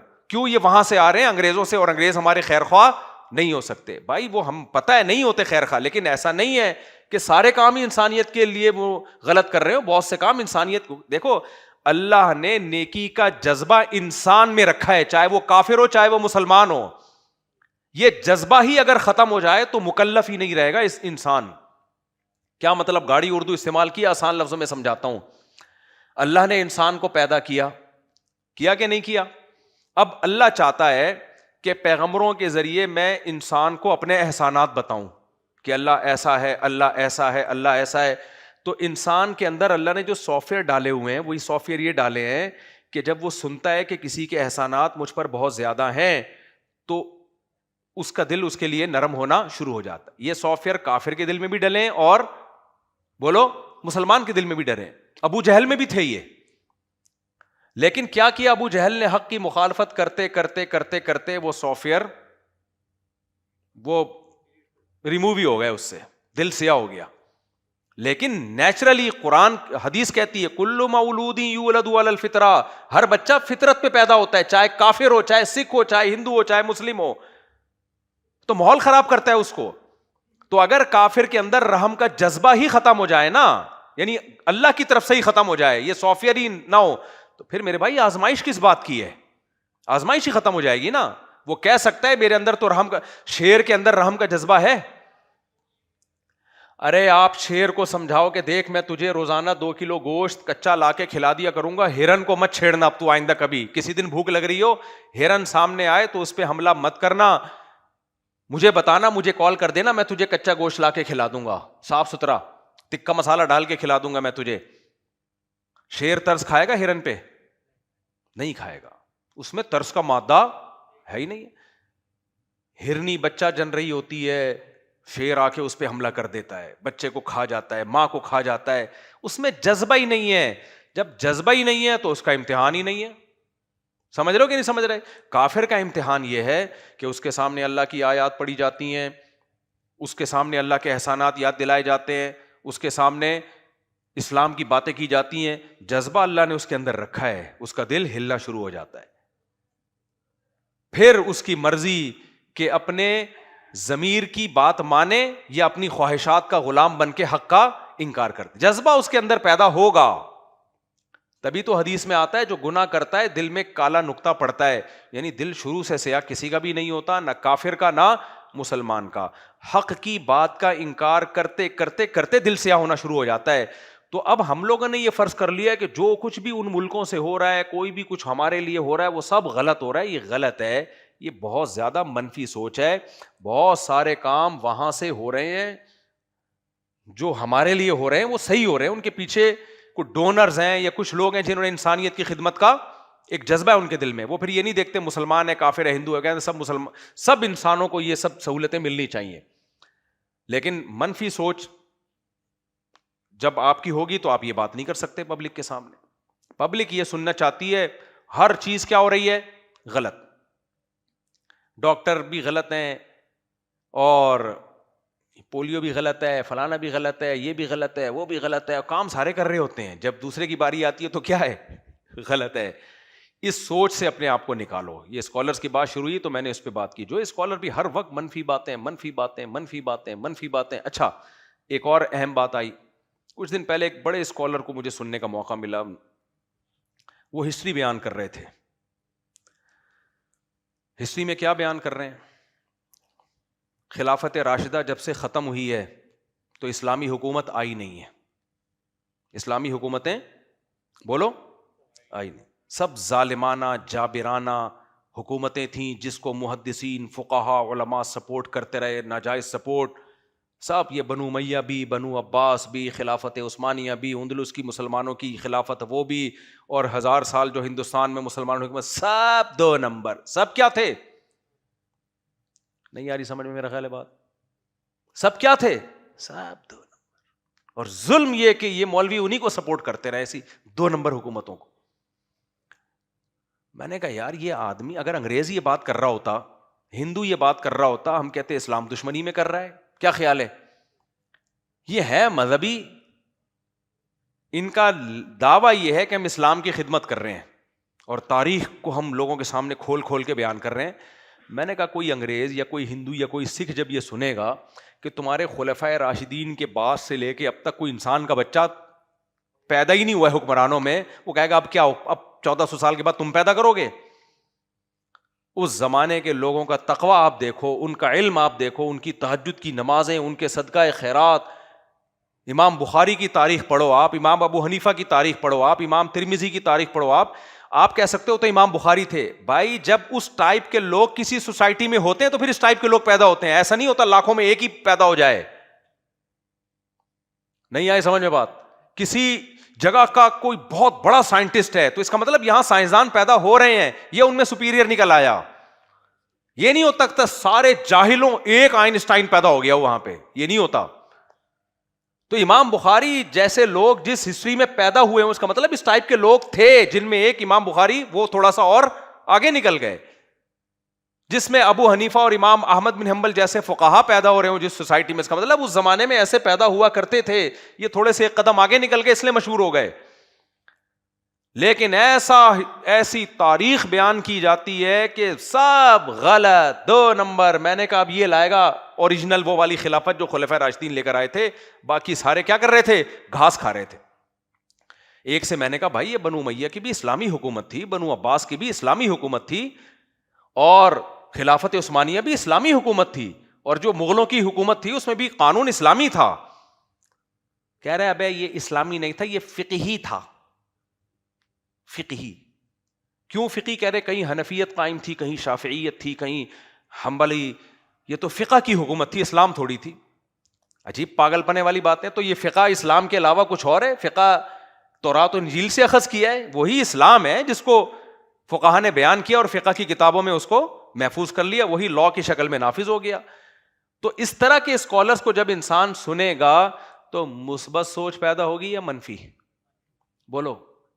اور جب یونیورسٹیوں میں اس ٹائپ کے بیانات ہوں، لڑکوں میں اس ٹائپ کے بیانات ہوں، جو نئی جنریشن جب ایسا منفی سوچ لے کے وہ بڑی ہوگی تو اس سے کوئی خیر کی امید مت رکھو. میرے بھائی ہمارا بڑا شاندار ماضی ہے. اگر آپ صرف لڑائیوں کی ہی تاریخ پڑھو گے تو پھر تو آپ کو لگے گا مسلمان لڑتے ہی رہے ہیں، کیونکہ 1400 سال کی لڑائیوں کو ایک کتاب میں جمع کر دیا نا. اور آسان مثال دیتا ہوں، آپ میں سے کسی کی شادی کو 30 سال ہو گئے ہوں گے, کسی کو 25 سال, کسی کو 20 سال, کیا خیال ہے, ایسا ہی ہے نا؟ آپ کے اپنی بیگم سا جب رخصتی ہوئی تھی اس کے بعد سے لے کے جس دن جھگڑا ہوتا آپ کسی کتاب میں لکھ دیتے کہ میں نے اپنی بیگم کو یہ کہا, جواب میں اس نے سینڈل ماری, ٹھیک ہے, آج تاریخ ہے فلاں تاریخ, اتنے بج کے اتنے منٹ پہ میں نے یہ والی گالی دی, رپلائی میں یہ والی گالی آئی. یعنی جب جب پھڈا ہو رہا ہے وہ چیزیں آپ نوٹ کر رہے ہو. 30 سال میں ایک چھوٹی سی کتاب تو بنے گی کہ نہیں بنے گی؟ اب وہ کتاب جب بعد میں کوئی پڑھے گا وہ کیا سمجھے گا, یہ تو گدھے کے بچے ہیں, انسان کے بچے ہیں ہی نہیں یہ. حالانکہ آپ بڑی محبت سے رہ رہے ہو گے, 8-10 بچے ہو چکے ہوں گے آپ کے, لیکن کیا ہے, تاریخ لکھنے والے نے لکھی ہی کتاب لڑائیوں پر ہے, تو آپ کو یہ لگے گا کہ حالانکہ آپ بڑی محبت سے رہ رہے ہوگے, مثالی شادی ہوگی آپ کی, بڑی مثالی شادی ہوگی آپ کی, 8-10 بچے بھی اگر کسی مثالی شادی میں نہ ہو تو پھر کون سی شادی میں ہوں گے بھائی, کیا خیال ہے؟ میرے پاس آتے ہیں نا میاں بیوی کا کیس, بعض دفعہ کہہ رہے ہوتے ہیں کہ وہ ہماری کبھی بنی نہیں ہے, 6 بچے ہو چکے ہوتے ہیں ان کے, کبھی ہماری بنی نہیں ہے. عورت کہتی ہے اس نے مجھے کبھی محبت دی نہیں ہے, تو میاں بھی کہہ رہا ہوتا ہے آج تک کبھی تمیز سے بات کی نہیں ہے. بہرحال میں نے کہا رپورٹ تو یہ ہے, اب میں اس رپورٹ کو مانوں یا آپ کی رپورٹ کو مانوں؟ اتنی نفرت ہوتی تو 6 بچے کیسے ہو جاتے میرے بھائی, اتنی نفرت اگر ہوتی تو شیطان ہے جو بیچ میں بلا وجہ کی غلط فہمیاں ڈال رہا ہے, اس کا مطلب چل رہی ہے زندگی کی گاڑی. خیر, تو کچھ لوگ نا مسلمانوں کی تاریخ میں جو لڑائیاں ہیں, عبداللہ بن زبیر کا جھگڑا ہوا تھا, اور پھر حجاج بن یوسف کا جو ظلم اس نے کیا, اور وہ پوری ہسٹری سے وہ ساری چیزیں نکال کے پڑھتے رہتے ہیں, پبلک کے سامنے لاتے رہتے ہیں, ایسا لگتا ہے ہم انسان کے بچے نہ تھے نہ ہیں نہ کبھی بن سکتے. میرے بھائی اگر اتنے ہی ہم برے ہوتے, اتنے برے ہوتے, تو کیا ہماری اتنی عظیم الشان حکومتیں بنتی؟ بنو امیہ کے دور میں جو حکومت قائم ہوئی ہے نا, حکومت آپ کہہ سکتے ہو ظلم کی بیس پہ حکومت تھی, نہ ظلم کی بیس پہ اتنی بڑی ریاست قائم نہیں ہو سکتی, کیونکہ لوگوں کو پتا ہوتا ہے ہمارا بادشاہ ظالم ہے, کمبخت کا بچہ ہے, وہ ہر آدمی اپنا مفاد پرست ہوتا ہے, وہ اپنا فائدہ لے کے نکل لیتا ہے. ہمیشہ اتنی بڑی طاقت ویژنری لوگوں کے ساتھ ہوتی ہے, اور ویژنری لوگ جس کا ویژن اچھا ہو, پرسنل لائف میں جیسا مرضی ہو, جب ویژن, میں ایک مثال دیتا ہوں, اللہ نہ کرے آج دوبارہ جنگ چھڑ جاتی ہے انڈیا پاکستان کی, کتنے لوگ ہیں جن کو آرمی چیف سے 20 قسم کے اختلافات ہیں, لیکن ملک سے محبت کرتے ہیں, کیا خیال ہے؟ ملک سے وہ کیا کرتے ہیں, تو اس لڑائی میں سارے کے سارے متحد ہو جاتے ہیں کہ نہیں ہو جاتے؟ کیوں؟ ویژن کوئی شخصیت نہیں ہے, ویژن کیا ہے؟ کنٹری ہے. تو ویژن کے پیچھے لوگ قربانیاں دے دیتے ہیں, شخصیتوں کے پیچھے کوئی نہیں دیتا قربانی. دیتے ہیں لوگ, کچھ لوگ دیں گے, کچھ مخالفت کریں گے. ہٹلر ایک شخصیت تھی نا, اس کے پیچھے لوگوں نے قربانیاں دینا شروع کی, کیسی مار کھائی ہے آخر میں آ کے, خودکشی کر کے مرا ہے وہ, کیونکہ کوئی ویژن نہیں تھا. اور اگر ویژن تھا بھی وہ بیوقوف بنانے والا ویژن تھا کہ دنیا پہ ہم نے حکومت کرتی, ہم جرمن ہیں, ہم بہت پڑھے لکھے ہیں, اور ہم ویسے ہیں اور ویسے ہیں, یہ سب کو پتا تھا بیوقوف بنا رہا ہے ہمیں. کیوں؟ ہم کیا الگ سے کوئی سونے کے نیوالے کھا کے بڑے ہوئے ہیں بھائی, ہم بھی ویسے انسان ہیں جیسے پولینڈ والے ہیں, جیسے فرانس والے ہیں, جیسے برطانیہ والے ہیں, سب ایک ہی جیسے ہیں نا. لیکن غلط چیز پہ جو چیز قائم کی تھی اس نے ظلم بھی بے انتہا کیا, اور ایسا ریورس گیئر لگائے کہ ایسا جرمنی انسان کا بچہ بنا, ایک جاپان کو بھی ریورس گیئر لگا اور ایک جرمنی کو بھی ریورس, دونوں سے زیادہ نیک دنیا میں آپ کو کوئی ملے گا ہی نہیں. تو یہ نیک ان کو قرآن و سنت نے نہیں بنایا. یہ جب رشیا نے چترول لگایا نا, ایک طرف سے رشیا نے کوٹا, ایک طرف سے امریکہ نے کوٹا, دونوں طرف سے فوجیں آگے مل گئی تھی, اور جرمنی بیچ میں پس گیا. اور وہ ہٹلر کی جو باتیں تھی اور پروپیگنڈے اس کے ہو رہے تھے, ہم یوں, وہ جا کے اس نے اپنے آپ کو مارا ہے, رپورٹ یہی ہے, پتہ نہیں خود مرا ہے یا کس نے مارا ہے, واللہ عالم. لیکن مسلمانوں کے ساتھ ایسا نہیں ہوا میرے بھائی. جب ہماری امپائرز قائم ہوئی ہیں دنیا میں, 1920 میں خلافت عثمانیہ کا خاتمہ ہوا ہے, 100 سال گزرے ہیں. آپ خلافت عثمانیہ کے تحت جو کنٹریز آتے تھے, کبھی ان کنٹریز کو آپ گوگل پہ سرچ کرو, کہاں تک انگریز کہتے تھے گریٹ اسیمین, گریٹ سلطنت. اور یہ ہندوستان میں جو ہماری 1000 سال حکومت قائم ہوئی ہے, یہ کیا چھوٹا ملک تھا؟ پورا پاکستان, پورا بنگلہ دیش, پورا برما, دنیا کی سب سے بڑی آبادی تھی یہاں پہ. چائنا پہ ہم نے حکومت کی, آج بھی چائنا میں بے شمار مسلمان ملیں گے آپ کو. تو یہ جو اتنی بڑی حکومت اور بنو امیہ کے دور میں بادشاہ نے اس وقت بنو امیہ کا جو ملک تھا اس نے کہا تھا کہ اے بادل تو بادل جا رہا تھا نا اس کے اوپر سے, وہ کہتا تھا کہ کہیں بھی برسے مجھے غم نہیں ہے, کیونکہ دنیا میں جہاں برسے گا پیداوار کا جو ٹیکس ہے وہ کس کے پاس آئے گا, میرے پاس آئے گا. تو یہ سارے ہی 2 نمبر, سارے ہی چور اچکے, ایسا نہیں ہوتا میرے بھائی. یہ مسلمانوں کی تاریخ کا ایک شاندار ماضی ہے. اسی میں سائنٹسٹ پیدا ہو رہے ہیں, ابو حنیفہ پیدا ہو رہے ہیں, امام شافعی پیدا ہو رہے ہیں, امام بخاری پیدا ہو رہے ہیں, اتنے بڑے بڑے علامہ البیرونی پیدا ہو رہا ہے. اور ایک ہندو کا میں نے خود یہ کلپ سنا ہے, ایک ہندو اسکالر ہے, بڑے انصاف کی بات کی اس نے کہا کہ آج آپ کو نا 100-150-200 سال میں آپ کو 400-500 سال 15ویں صدی عیسوی کے بعد انقلاب آیا نا یورپ میں, اس کے بعد آپ کو ہر فیلڈ میں سائنٹسٹ ملیں گے, آپ کو مسلمانوں میں بھی, انگریزوں میں بھی, جیپنیز میں بھی, فرینچ میں بھی, ہر طرح. لیکن آپ ذرا 500-600 سال پیچھے چلے جاؤ نا, ہر فیلڈ میں سائنس کی کسی فیلڈ میں بھی اگر نام آتا ہے صرف مسلم اسکالر. دنیا پہ سکہ ہی صرف اور صرف ہمارا چل رہا تھا, تہذیب صرف تھی ہی ہمارے پاس.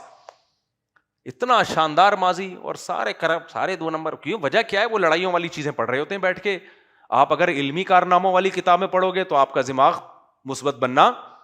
بنو امیہ کے سہ میں بھی کچھ چیزوں میں اختلاف ہے, لیکن یہ نہیں کہ سارے ہی غلط تھے. محمد بن قاسم بھی لٹیرا, چور, ڈاکو, صحیح ہے نا. ابے بھائی 17 سال کی عمر میں دیبل فتح کرنے والا چور اچکا وہاں موبائل اسنیچنگ کر رہا ہوتا, وہ موبائل گلیوں میں وہ کر رہا ہوتا. اس کو ایک دفعہ نقشہ دیا ہے اس نے, بادشاہ نے, جو خلیفہ تھا نا, کہ یہ علاقہ ہے, تو اس نے ایسے نقشہ پڑھا ہے, کوئی گوگل میپ نہیں, اور اس کے دماغ میں ازبر ہو گیا.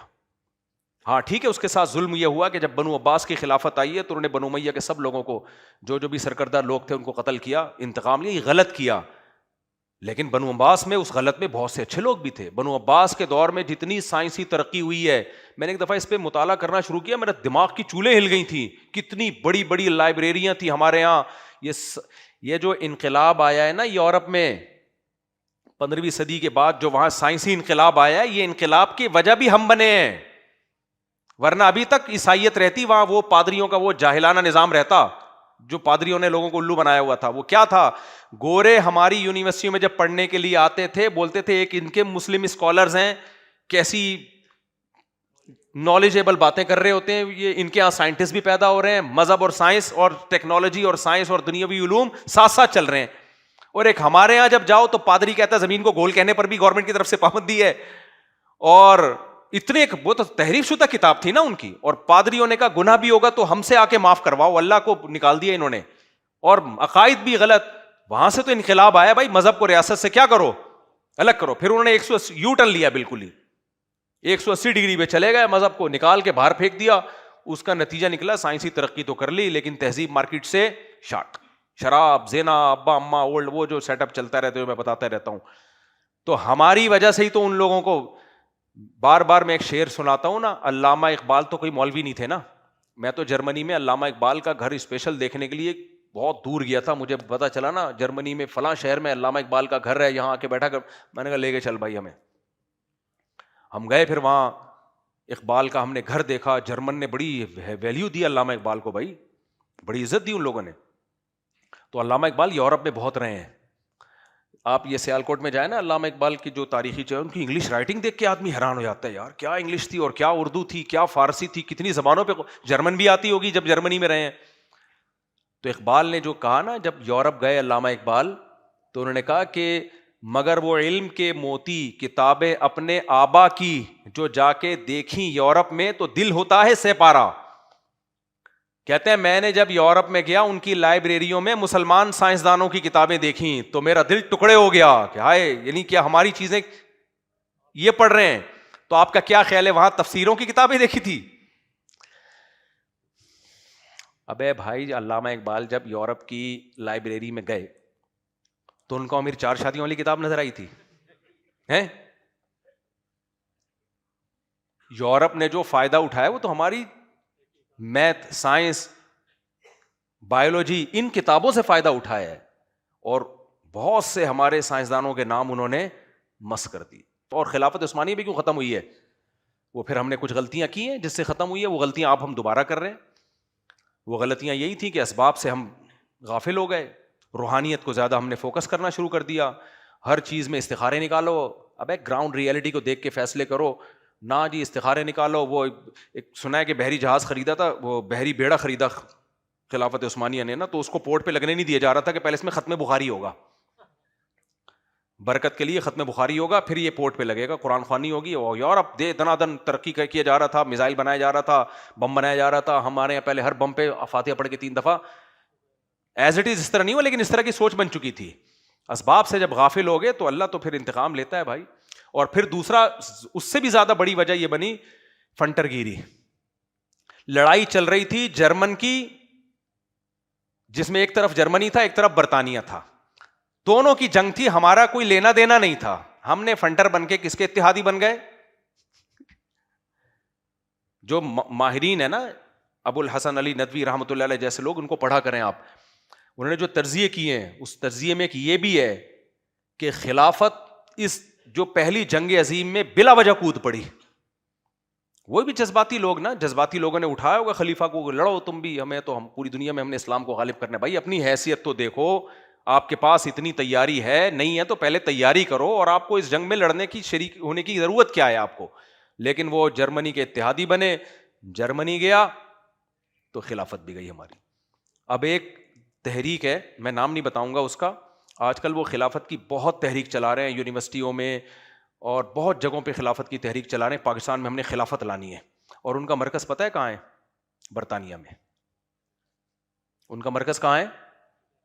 لیکن اتنی بڑی بڑی داڑیاں ہوتی ہیں ان کی، فوج میں بڑی محنت کر رہے ہیں کہ ہم بغاوت کر کے خلافت لے کر آئیں گے، اور 20-30 سال سے میں ان کو دیکھ رہا ہوں. ایک دن میں نے کسی سے کہا کہ آپ لوگ جو خلافت کی تحریک چلا رہے ہو، اور مصر میں بھی ان کی تحریک چل رہی ہے، اور ان کا کام ہوتا ہے فوج میں کہ فوج کو بغاوت پہ اکسانا کہ ہم اسلامی نظام لے کر آئیں گے. میں نے کہا جس برطانیہ میں تمہارا ہیڈ کوارٹر ہے وہ تو ہماری خلافت کا خاتمہ کرنے والا وہ ہے، ہماری خلافت کا خاتمہ اس برطانیہ نے کیا ہے، اور برطانیہ اب ہیڈ کوارٹر بنا کے اسلامی ملکوں میں خلافت لا رہا ہے. تو میں نے کہا بھائی یہ لیبل لگا رہا ہے خلافت کا، مقصد یہ ہے کہ بڑی خلافت کو تو توڑ دیا، جو چھوٹی چھوٹی خلافتیں کے سانسیں چل رہے ہیں نا اس وقت خلافتوں کے، آپ اس کو خلافت کہیں یا ملوکیت کہیں، جو بھی کہیں، جو چھوٹی موٹی حکومتیں چل رہی ہیں ان میں بغاوت کروا کے ان کا بھی بیڑا غرق کر دو، تاکہ تابوت میں آخری کیل ٹھوک کے ختم کر دو. تو ہم لوگ اعلی کار بن رہے ہوتے ہیں کسی اور کا، اور وہ ساری قرآنی آیتیں بھی یاد. اور میں نے کہا بھائی تمہارا مرکز، جیسے قادیانیوں کا مرکز کہاں ہے؟ برطانیہ میں. تو میں ان قادیانیوں سے بولتا ہوں کہ نبی معاذ اللہ، ہمارے نبی کی مدد کے لیے ایک نیا نبی آیا معاذ اللہ، اور برطانیہ میں بیٹھ کے وہ ہمارے نبی کا سپورٹر، اس کے خلیفہ بنے ہوئے ہیں. یہ منجن کسی اور کے سامنے بیچو، ہمارے سامنے یہ منجن دیکھو. ایک تو ہر بات تمہیں دوبارہ سے بتانی پڑتی ہے. قادیانی یہ کہتے ہیں کہ جو مرزا غلام احمد قادیانی آیا وہ اصل میں ذلی، معاذ اللہ نقل کفر، ذلی نبی ہے، اسلام کو طاقت دینے کے لیے آیا ہے. اسلام کو خطرہ سب سے زیادہ کس سے تھا؟ برطانیہ سے، جس نے خلافت عثمانیہ کا خاتمہ کیا. یہی ہے نا؟ تو جو نبی کی مدد کے لیے آیا وہ شیلٹر کس کا یوز کر رہا ہے؟ جس سے لڑائی تھی اسی کا شیلٹر یوز کر رہا ہے. آج برطانیہ قادیانیوں کی سرپرستی چھوڑ دے تو ان کی خلافتیں جو چل رہی ہیں نا، پہلا خلیفہ، دوسرے خلیفے، آپ نے دیکھو یوٹیوب پہ دیکھو، پہلا خلیفہ بھی برطانیہ میں ملے گا آپ کو، دوسرا خلیفہ بھی کہاں ملے گا. اتنی سپورٹ تو ہمارے سیاستدانوں کو نہیں مل رہی ہوتی بھائی جتنے تمہارے خلیفوں کو سپورٹ مل رہی ہے. اور دعویٰ یہ کہ سچا نبی ہے جو ہمارے نبی کی مدد کے لیے آیا ہے. واہ واہ واہ. جو مدد کے لیے آیا وہ دشمنوں کی چھاؤں میں پل رہا ہے. کسی قادیانی میں تھوڑی سی سمجھ ہونا، یہی بات کافی ہے کہ آپ کے جھوٹے نبی کے دعوے جھوٹے تھے. اس کو انگریز نے لانچ کیا تھا مسلمانوں کو توڑنے کے لیے. تو ایسے ہی کچھ تحریک خلافت کے نام پہ چل رہی ہیں. جب میں بتایا ان کا ہیڈ کوارٹر برطانیہ میں ہے، اور ہمارے ینگسٹر، ہمارے یونیورسٹیوں کالجز کے لوگ بڑے متاثر ہو رہے ہیں، اور پھر ہم پہ آ کے منہ پہ طنز کرتے ہیں، تم لوگ نظام کے لیے تو کوئی بات کرتے نہیں ہو، خلافت تو ختم ہو گئی اس کے لیے تو کچھ کرتے نہیں ہو. ہم کہتے ہیں بھائی جو ہیں ملک ان کو تو بچاؤ. کہہ رہے ہیں نہیں نظام بدلو. بھائی بدلو کون تمہیں کچھ اور، کوئی اور تمہیں یہ پٹیاں پڑھا رہا ہے. تو ان کا مرکز کہاں ہے؟ برطانیہ میں. تو خیر ایک بات یہ کہ منفی سوچ جلدی چلتی ہے، مثبت نہیں. تو ہم نے کیا اپنا دماغ بنانا ہے؟ مثبت کو فروغ دینا ہے، منفی باتوں کو نہیں دینا. ہمارے نبی بھی جب صحابہ سے ملتے تھے نا تو وہ آپ کو یہ پسند نہیں تھا کہ میرے سامنے کسی کی شکایت کی جائے, آپ چاہتے تھے کہ میرا دل سب سے صاف. دوسرا کام, جلدی سے بات کو سمیٹتا ہوں, دوسرا کام کیا کہ جو بھی تمہیں احمقوں کی جنت میں لے کے جا رہا ہے اس سے کبھی متاثر مت ہو. دیکھو ایک اسکالر کو میں نے, ایک اسکالر کہہ رہا ہوں, یوٹیوب پہ اکثر لوگ کاروبار کے طریقے بھی بتا رہے ہوتے ہیں, ان میں زیادہ تر تو 2 نمبر ہی ہوتے ہیں, کچھ اچھے بھی ہوتے ہیں. تو اس نے بتایا بھائی اس میں اتنی انویسٹمنٹ ہے, اتنا بہت تھوڑا سا پروفٹ بتایا اس نے, ویڈیو پہ ویورز ہی نہیں ہے, سمجھ رہے ہیں, کیونکہ صحیح بات کہہ رہا ہے وہ کیا کر رہا ہے, صحیح بات کہہ رہا ہے. لیکن جو تمہیں احمقوں کی جنت میں لے کے جائے گا کہ اس کاروبار میں آپ اتنے پیسے لگائیں, ایسے آپ کے نوٹ چھاپنے کی مشین بن جائیں گے, تو یہ جو احمقوں کی جنت میں تمہیں لے کے جائے گا, نوجوان طبقہ اس سے بہت متاثر ہوتا ہے. سمجھتے ہو کہ نہیں سمجھتے؟ سیاست دانوں میں بھی جو سیاست دان احمقوں کی جنت دکھاتا ہے, میں یہ کر دوں گا, یہ ہو جائے گا, یوں ہو جائے گا, فلانا ہو جائے گا, بندہ کیا ہے یہ, ابے تم نے اس کے لیے ورک کیا ہے, تمہارے پاس فریم ورک کیا ہے, میکینزم کیا ہے, اس کا طریقہ کار کیا ہے. کوئی بات جو اسکالرز کر رہے ہوتے ہیں, نظام بدلو, نظام بدلو, ہم اس نظام کو نہیں, نظام بدلو. کیسے بدلو, کیا طریقہ ہے تمہارے پاس؟ بغاوت کرنی ہے, اسلام آباد پہ تم قبضہ کرنا چاہتے ہو, اسلحہ لے کے بم دھماکے کرنا چاہتے ہو, یا الیکشن کے ذریعے کو بہت نیک آدمی لانا چاہتے ہو, تو الیکشن تو ہوتے ہی نہیں ہے, تو الیکشن تو سلیکشن ہوتی ہے, تو فوج بدلو, تو فوج بدلنی ہے تو آرمی چیف کو اڑانا ہے, یا کیا کرنا ہے آپ نے؟ آرمی, اللہ نہ کرے آرمی چیف اڑا دیا تو پھر دوسرا جو چیف آئے گا وہ کیا امام مہدی ہوں گے؟ آلٹرنیٹ فوج کیا ہے تمہارے پاس؟ کوئی بات ان اسکالرز کے پاس, اور یہ مذہبی لوگ کر رہے ہیں, کچھ بھی نہیں ہے, کسی بات کا جواب نہیں ہے. لیکن چونکہ بات بہت بڑی ہے, لوگ بات کا سائز دیکھتے ہیں, بات کا وزن دیکھتے ہیں, کتنی وزنی بات کی ہے, اس لیے اس سے کیا ہو جاتے ہیں, متاثر. تبھی میں کہتا ہوں آپ لڑکی کے ابا کو بتائیں آپ کے لیے میں نے رشتہ دیکھا ہے, آپ کی بیٹی کے لیے, وہ آپ کے لیے نہیں, وہ تو وہ بہت بے ہوش ہو جائے گا خوشی سے, آپ کی ایسا داماد,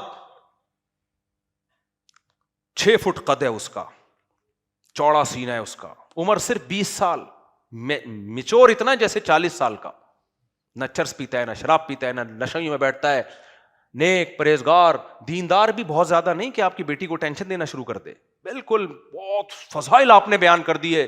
باپ تو متاثر ہو جائے گا کہ نہیں ہو جائے گا؟ لیکن جو عقل مند باپ ہوگا وہ بولے گا جھوٹ بول رہا ہے, اتنا میں نیک نہیں ہوں ہے بھائی, یہ کیا کر رہا ہے؟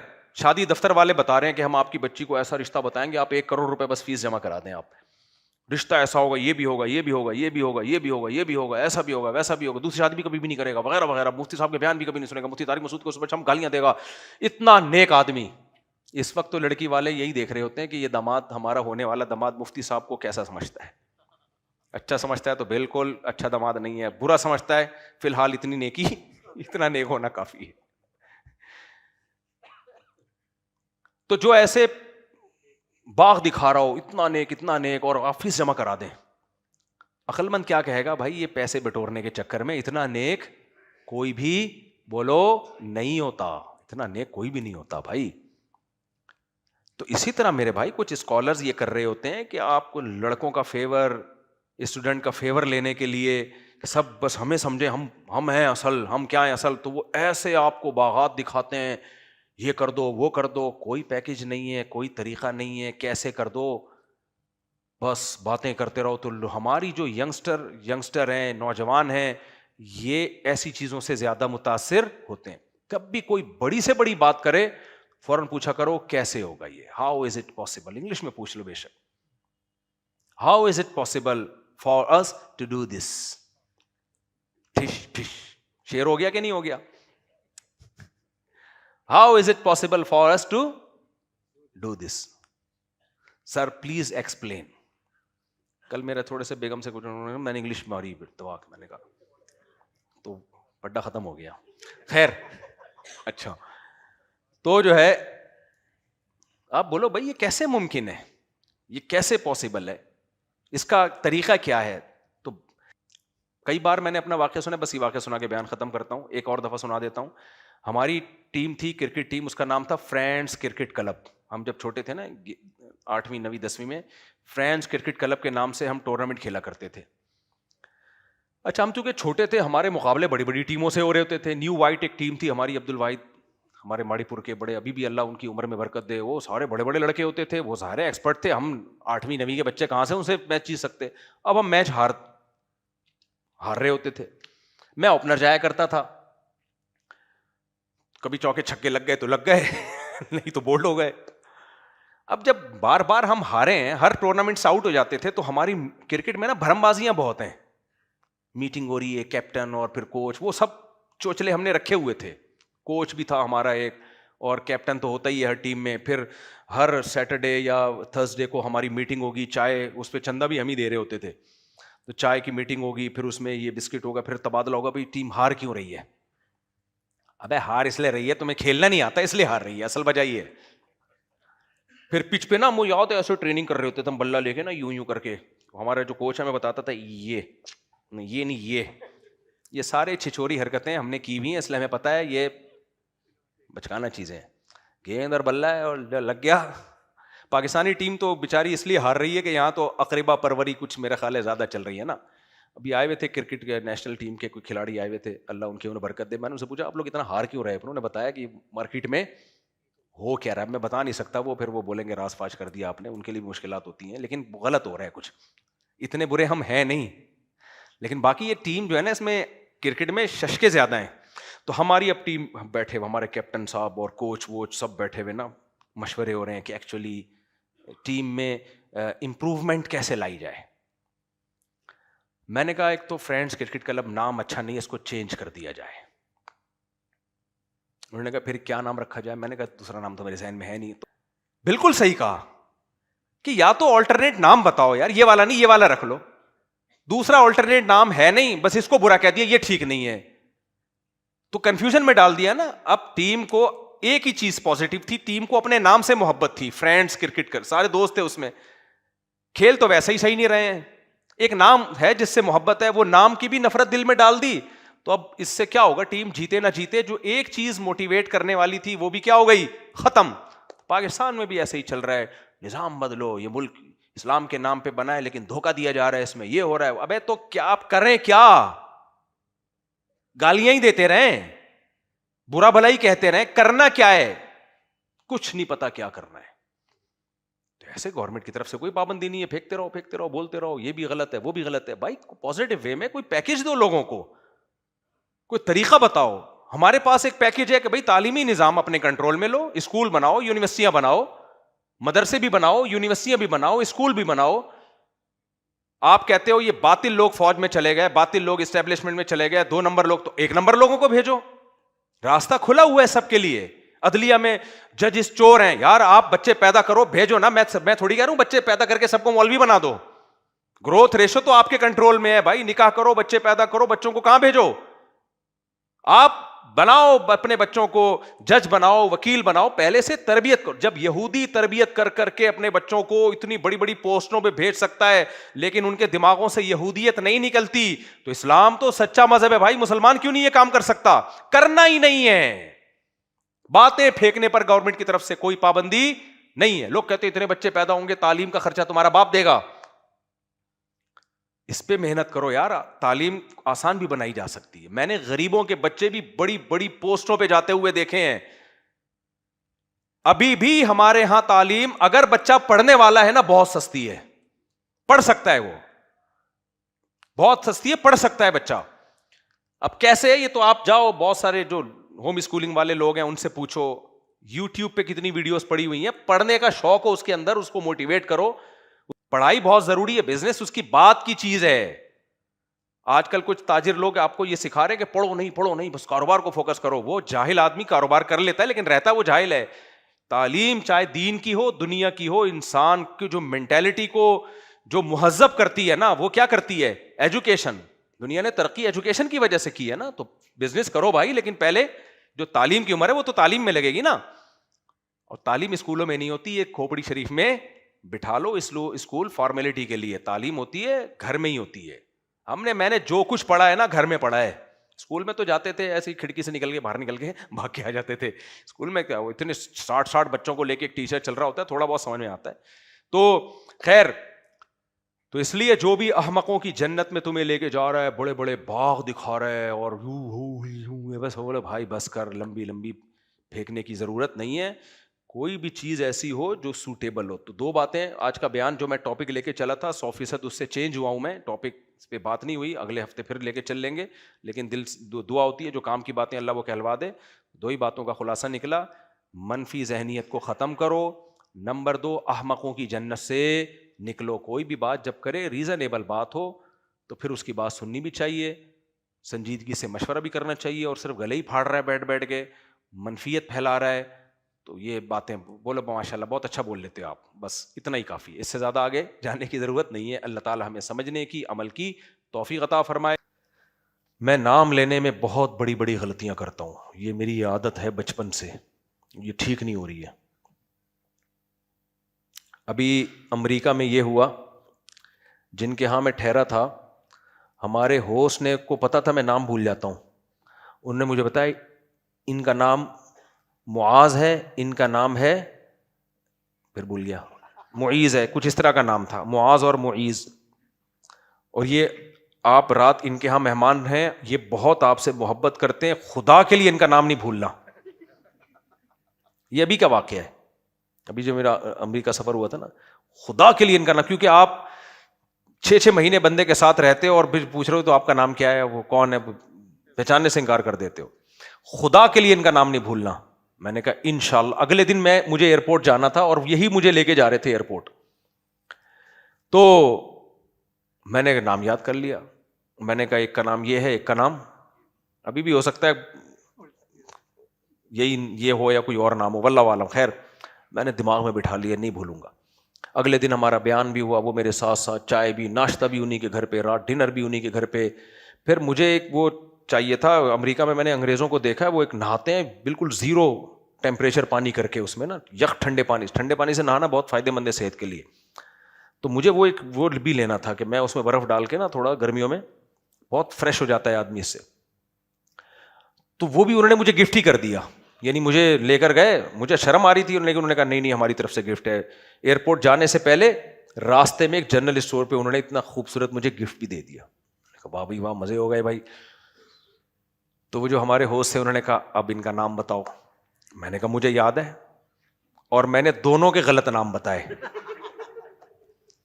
وہ سر پکڑ کے بیٹھ گیا کہ یار خدا کے لیے غیرت بھی کوئی چیز ہوتی ہے. انہوں نے ڈنر کرایا, رات ان کے گھر میں سوئے آپ, صبح ناشتہ انہوں نے کرایا, آپ کو اتنا اچھا گفٹ دیا انہوں نے. شاپنگ کرا رہے ہیں نا والا جا کے, اس شاپنگ میں انہوں نے مجھے وہ گفٹ دیا. ایئرپورٹ یہ چھوڑنے جا رہے ہیں اور بندے کا نام لے رہے ہو, کانفیڈنٹلی غلط نام لے رہے ہو. تو یہ کچھ سافٹ ویئر مینوفیکچرنگ فالٹ ہے یہ. تو اس لیے میں یہ اس لیے بتا رہا ہوں, کس سے کہانی نہیں سنا رہا, کہ میں اگر آپ کسی کا نام لینے میں غلطی کر لوں نا تھوڑا ناراض, تبھی میں نام پتہ ہے کیسے سیو کرتا ہوں, عجیب طریقے سے, کیونکہ مجھے پتا یاد نہیں رہے گا, تو میں اس کی علامتیں سیو کرتا ہوں. ایک لڑکا تھا بڑا موٹا سا گول سا, بڑی خدمت کیا کرتا تھا یہاں مسجد میں, جب میں زیادہ مشہور نہیں تھا تو بہت خدمت کرتا تھا. تو مجھے یہ تھا کہ یار یہ کہیں بھی فون کرے گا مجھے پتہ ہی نہیں ہوگا. میں نے اس کا نام رکھ لیا موٹو. میرے مقصد اس کو چھیڑنا نہیں تھا, مجھے یہ تھا کہ جب اس کی کال آئے تو میں سمجھ تو جاؤں نا کہ کون ہے یہ, تو موٹو. ایک دن وہ بیٹھا ہوا میرے سامنے اور کہتا ہے آپ نے میرا نمبر سیو کیا ہے. میں نے کہا ہاں کیا ہے. اب میرا خیال تھا کسی علامت سے محفوظ کیا ہوگا. میں نے کہا آپ مس کال دو, مس کال دی تو آر لکھا موٹو. کہہ رہے یار آپ نے مجھے یہ, میں نے کہا بھائی کسی کے سامنے نہیں کہتا, یہ محبت میں کی ہے تاکہ آپ مجھے یا. ایک کا نام میں نے سیو کیا ہوا ہے, ابھی کیا بولوں, مگرمچھ. اس کی ایک ہسٹری ہے. کیوں, مجھے پتا ہے میں اس نام سے یاد رکھوں گا بندہ, اس کے اوریجنل نام سے مجھے بندہ یاد, وہ تو انسلٹ سمجھے گا, لیکن مجھے پتا ہے یہ انسلٹ نہیں ہے, یعنی مجھے بندہ یاد رہے گا. تو یہ میری مجبوری ہے. چلیں بھائی بس بہت ہو گیا یار. میری بیوی محمد علی مرزا جہلمی کی فین ہے اور میں آپ کا بہت بڑا فین ہوں. میری بیوی کے بارے میں کچھ میسج کر دیں. ایک صاحب نے مجھے کہا کہ آپ لوگ کہتے ہو کیکڑا کھانا جائز نہیں ہے نا, امام حنیفہ کے نزدیک اب کسی کی شادی ہو گئی کسی شافعی لڑکی سے تو وہ تو کیکڑا کھا رہی ہوگی, حنفی کیکڑا نہیں, تو یہ گھر چلے گا کیسے؟ تو میں نے کہا بھائی یہ تو فقہی اختلاف تو ہمیشہ سے رہا ہے, تو کوئی بات نہیں, وہ کیکڑا کھا لے, یہ کیکڑا, اب میری ایک بیگم جھینگا کھاتی ہے میں تو نہیں کھاتا, تو اس میں کون سی ایسی پرابلم والی بات ہے؟ اب آپ کی شافی میں شادی ہو گئی, وہ 1 رکعت فطر پڑھے, آپ حنفی ہو آپ 3 رکعت, اس میں کون سا طوفان آ گیا؟ تو صحابہ میں بھی اختلاف تھا نا بھائی, اثر کی نماز کچھ صحابہ نے پڑھ لی, کچھ نے کہا نہیں حدیث کا یہ مطلب نہیں, یہ مطلب ہے, ہم وہاں جا کے پڑھیں گے تو ختم. اتنے کوئی اتنی وہ مسئلہ نہیں ہے کہ کوئی بہت بڑا ایشو نہیں ہے. تو اگر وہ مرزا جیملی کو سن رہی ہے تو وہ سنتی رہے.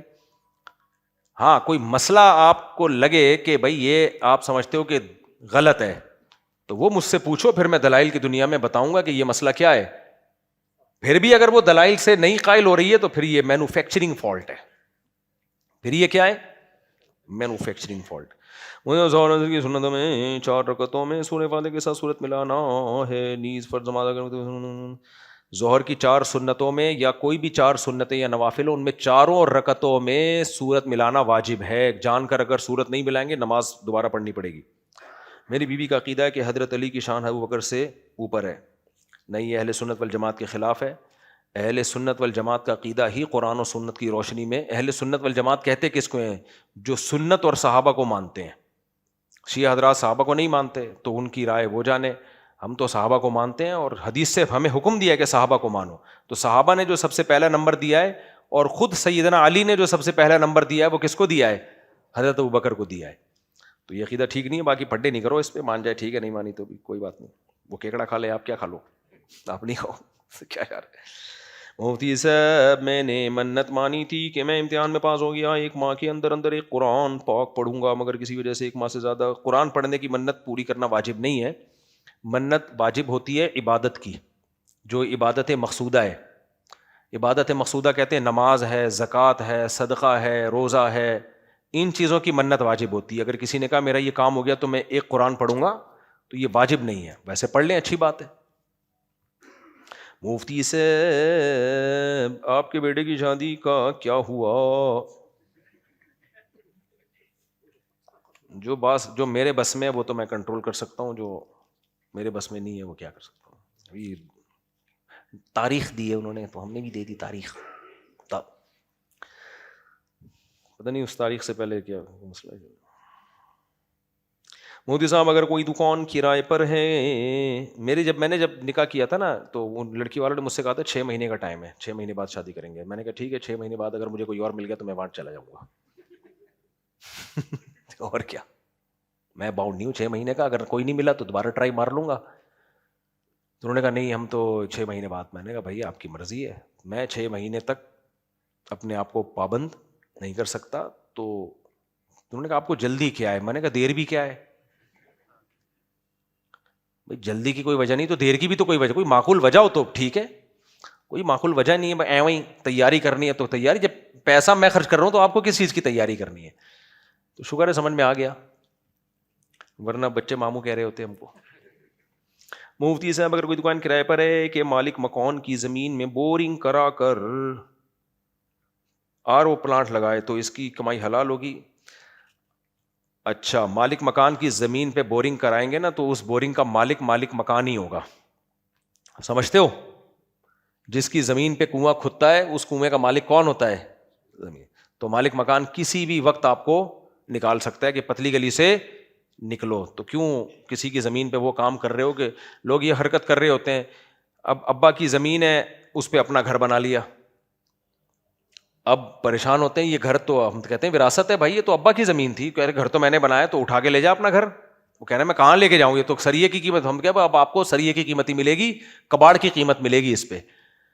سمجھتے ہو کہ نہیں سمجھتے؟ تو مسائل پہلے علماء سے معلوم کر لیا کرو, اس کے بعد کام کیا کرو. لوگ یہ بڑے مسئلہ پوچھ رہے ہوتے ہیں, ابا کی زمین تھی بڑے بھائی نے اس پہ گھر بنا لیا, اب وراثت میں چاہ رہا ہے وہ کہ مجھے حق ملے, تو حق آپ کا سریا, نلکے, بیسن یہ سب نکال کے لے جاؤ, پلاٹ خالی کرو. پلاٹ کا مالک کون ہے؟ وارث ہیں. سمجھتے ہو کہ نہیں سمجھتے؟ یا تو کوئی آپس میں سلو صفائی کر کے وہ راضی ہو جائیں اپنا حق چھوڑنے پر, ایک الگ بات ہے. ورنہ شرعی مسئلہ یہی ہے کہ شرکا کہیں گے بھائی تو نے اوپر کی عمارت ساری تیری ہے تو لے جا اوپر کی عمارت. آپ نے کسی کی چھت پہ کمرہ بنا لیا تو شریعت اس چھت والے کو اجازت دیتی ہے کہ وہ کبھی بھی آپ کو کمرہ خالی کرانے کا کہہ سکتا ہے کہ اٹھا کے لے جا اپنا سریا کمرہ پنکھے. تو کسی کی زمین پہ کبھی بھی تعمیر کی کوشش مت کرو. اس کے آگے بڑے پیچیدہ مسائل ہیں. ڈاکٹر اسرار احمد صاحب کی نظریہ درست ہے کہ آج کا مسلمان شریعت کے تمام احکاموں کو پورا کرنے کے باوجود رب تعالیٰ کی نظر میں مجرم ہے جب تک کہ موجود نظام کو دل سے برا نہ سمجھتا ہو اور اسے بدلنے کی خاطر جد و جہد نہ کرتا ہو. بالکل بات درست ہے, نظام کو بدلنے کی جد و جہد کرنی چاہیے, لیکن کرنی کیسے چاہیے یہ ایک اہم مسئلہ ہے. تو جیسے میرا پورا بیان اس پر ہوا نا, ابھی کوئی پیکج ہو اس کے حساب سے نظام کو بدلنے کی کوشش کریں. آپ کے پاس کوئی پیکج نہیں ہے تو ہوائی باتیں والی بات پھر صحیح نہیں ہوگی. تو کوشش کرنی چاہیے, لیکن جو میں نے طریقہ بتایا ہے وہی سوٹیبل طریقہ ہے. کیا آپ میری اس بات سے اتفاق کریں گے کہ مفتی شمائل ندوی صاحب نے مناظرے میں 2 اہم غلطیاں کی, مذہب اور سائنس سے دلائل دینے پر پابندی عائد کر دی, ذاتی باری تعالیٰ میں اپنے وقت کا آدھا حصہ چھوڑ کر خدا کے انکار کی بنیادی وجہ ہی سائنسی ترقی ہے, اور سائنس کو آج ثابت کر رہی ہے کہ خدا وہ باتیں 1400 سال پہلے. اس کو مفتی صاحب اپنی, دیکھو میں نے ان کا پورا مناظرہ سنا نہیں ہے, پورا بہت لمبا ہے چونکہ میں نے اس لیے سنا نہیں ہے تو, لیکن اس کے رسپانس بہت اچھا آیا ہے, اور جو چند کلپ میرے سامنے آئے وہی میں نے سنے تو مجھے بہت اچھا لگا کہ وہ انہوں نے اپنے ٹاپک کو فوکس کیا ہے کہ بھئی بات خدا کے وجود پر ہوگی اور مذہب سے دلیل نہیں ہوگی. تو ظاہر ہے کیونکہ سامنے والا مذہب کو نہیں مانتا نا, وہ تو سائنس کو مانتا ہے, تو اس حد تک تو مجھے ٹھیک لگا ہے. باقی جب اتنی بڑی بڑی بحثیں ہوتی ہیں تو کچھ نہ کچھ تھوڑا بہت, جو مجھے ایک چھوٹی سی چیز لگی وہ انگلش کا غیر ضروری استعمال, وہ مجھے لگا کہ تھوڑا نامناسب ہے. باقی وہ اس کو ہو سکتا ہے وہ مناسب سمجھ رہے ہوں. منفی ذہن سے مت سوچو, اچھا کام ہو گیا. آپ سمجھتے ہو اس میں بحث میں کوئی فالٹ تھا تو آپ تیاری کر کے اس طرح سے بحث کر لو کہ اس میں وہ فالٹ نہ ہو, سمجھ رہے ہو. مفتی صاحب میرا سوال یہ کہ نبی کریم صلی اللہ علیہ وسلم کا جنازہ کس نے پڑھوایا تھا؟ نبی کا جنازہ ہوا ہی نہیں ہے. اس میں بہت سی حکمتیں علماء نے بیان کی ہیں. میری نظر میں جو سب سے اہم حکمت ہے وہ یہ ہے کہ نبی جنازہ ہوتا ہے دعائے مغفرت کے لیے, اور نبی کے لیے مغفرت کی دعا کی اجازت نہیں ہے. نبی کا یہ پروٹوکول ہے, کیونکہ مغفرت کا مطلب کیا ہوتا ہے؟ دیکھو نبی پہ ہم درود پڑھتے ہیں, رحمت کی دعا نہیں بھیجتے. ہم یہ نہیں کہتے اللہ رحم اللہ محمدن صلی اللہ علیہ وسلم, اللہ محمد صلی اللہ علیہ وسلم پر رحم کرے, یہ نہیں ہم دعا کرتے. ہم صلی اللہ علیہ وسلم کے اپنے مرحومین کو ہم کہتے ہیں رحمہ اللہ, اللہ ان پر رحم کرے, لیکن نبی پر درود ہے, رحمت نہیں ہے. وجہ کیا ہے کہ وجہ جو سرسری غور سے سمجھ میں آتی ہے وہ یہ ہے کہ رحمت جب ہم لفظ یوز کرتے ہیں تو اس کا مطلب ہوتا ہے اگلا کسی مشکل میں ہے.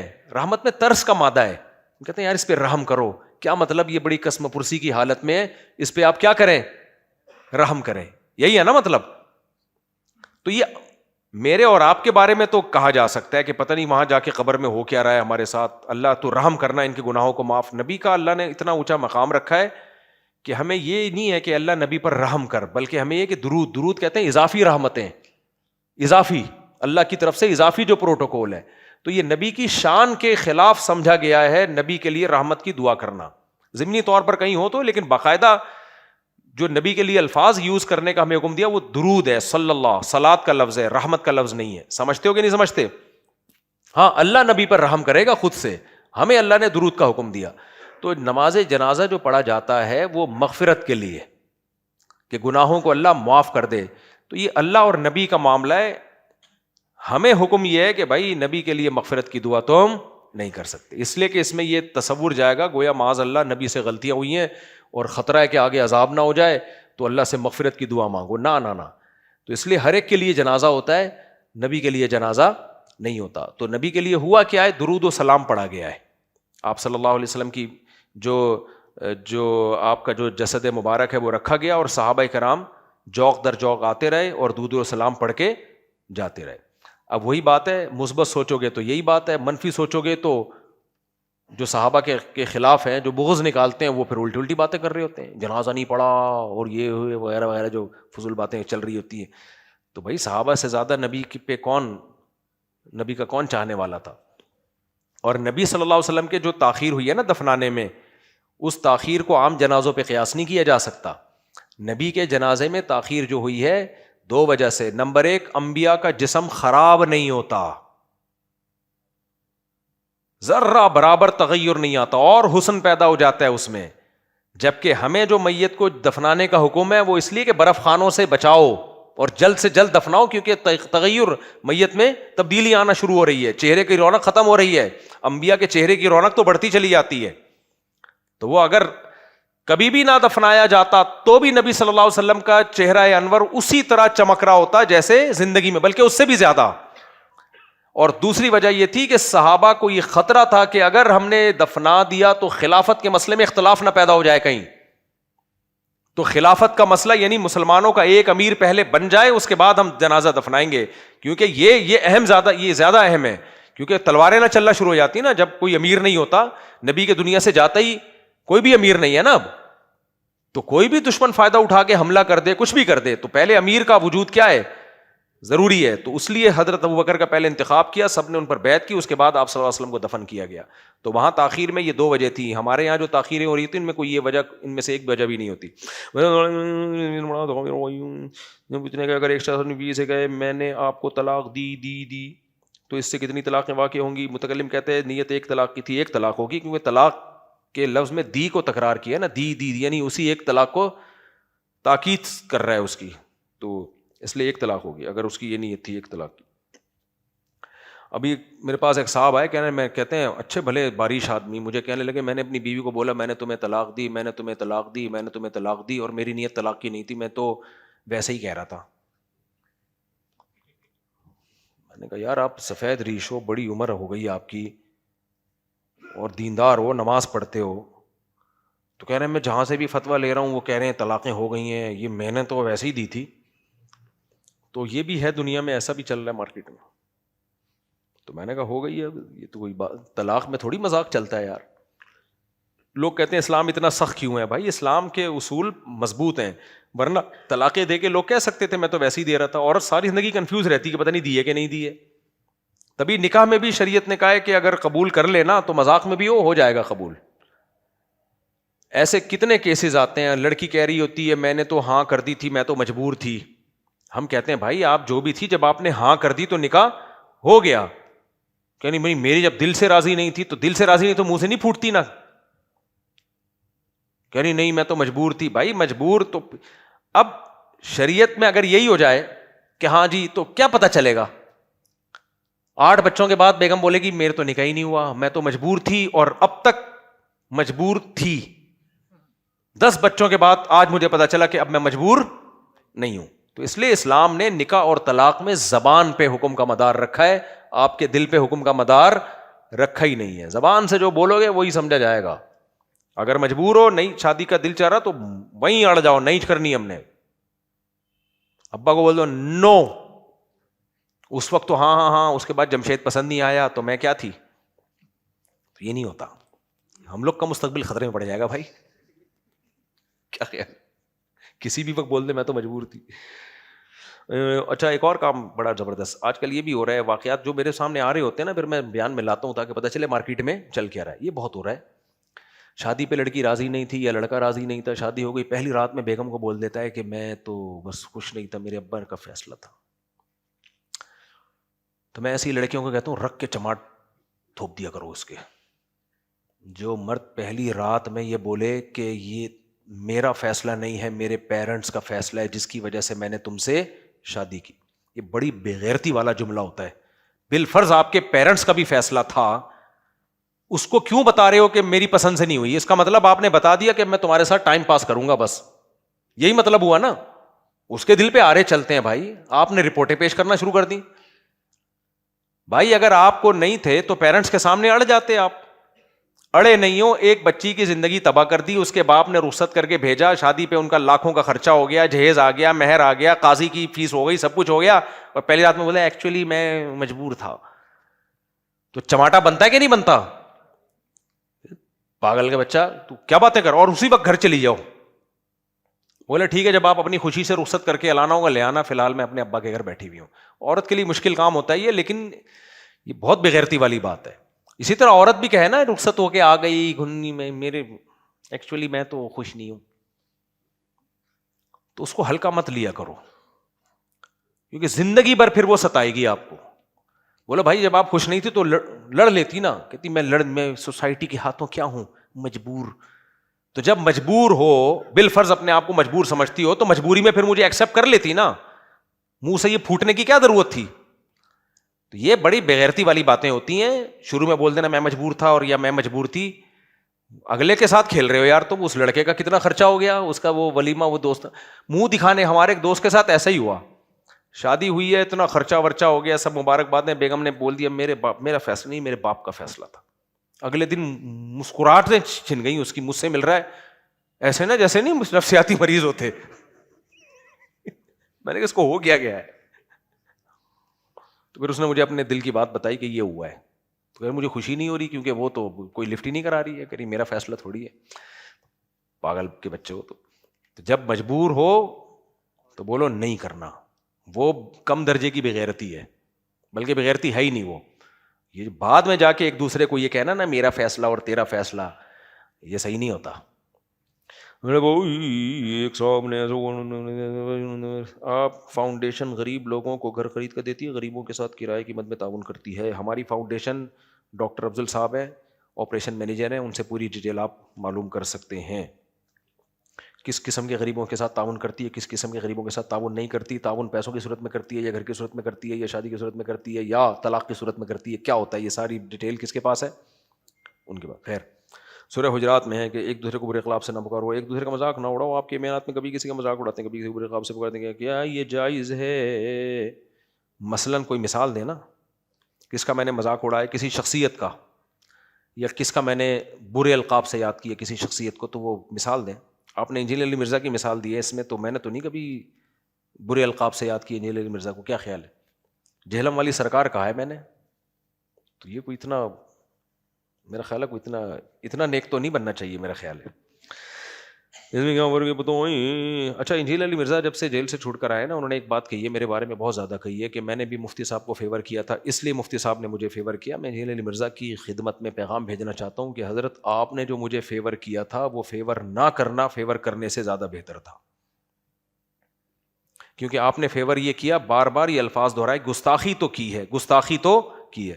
آپ کو پتا ہے جب آپ نے کسی کو فتویٰ دے دیا کہ گستاخی کی ہے، تو پاکستان میں پھر کوئی نہیں چھوڑتا ایسے شخص کو. آپ تو میری جان کو اور زیادہ غیر محفوظ بنا رہے تھے. میں کینیڈا میں تھا، انجینئر صاحب کے بیان سن رہا تھا، گستاخی تو کی ہے. میں نے جو آپ کو فیور دیا ہے نا، وہ واقعی دل سے فیور تھا. وہ فیور یہ تھا کہ گستاخی نہیں کی ہے. ریٹرن میں بھی فتویٰ دیا اپنی اسٹیمپ کے ساتھ، اور میڈیا پہ بیان بھی دیا. تو میں نہیں جنگ چھیڑنا چاہتا انجینئر علی مرزا کے ساتھ، لیکن میں بتانا چاہ رہا ہوں کہ آپ نے ایک دفعہ نہیں یہ جملہ بار بار دہرایا ہے. تو میں نہیں سمجھتا کہ آپ نے مجھے فیور کیا تھا اس موقع پہ. تو آپ نے، ٹھیک ہے، آپ اسی کو گستاخی سمجھ رہے تھے، آپ نے بیان کر دیا، لیکن اس کو فیور سے تعبیر نہیں کی جائے. سمجھ رہے ہو؟ ہاں، یہ ضرور ہے کہ جیل سے رہا ہونے کے بعد میرا شکریہ ادا کیا ہے، تو اس کو میں اپریشیٹ کرتا ہوں کہ چلو یار آپ نے کسی کی خدمت کو خدمت مانا. اور میں نے جو وہ جو فیور دیا نا، وہ اس لیے نہیں کہ انجینئر صاحب نے مجھے فیور دیا تھا. میں نے تو اللہ کا خوف سامنے رکھ کر، ہمارے پاس جب وہاں سے سوال آیا انجینئر علی مرزا کی طرف سے، ان کے وکیل کی طرف سے، کہ گستاخی ہے یا نہیں ہے، تو کچھ لوگوں نے مجھے مشورہ دیا کہ مت لکھو. میں نے کہا نہیں.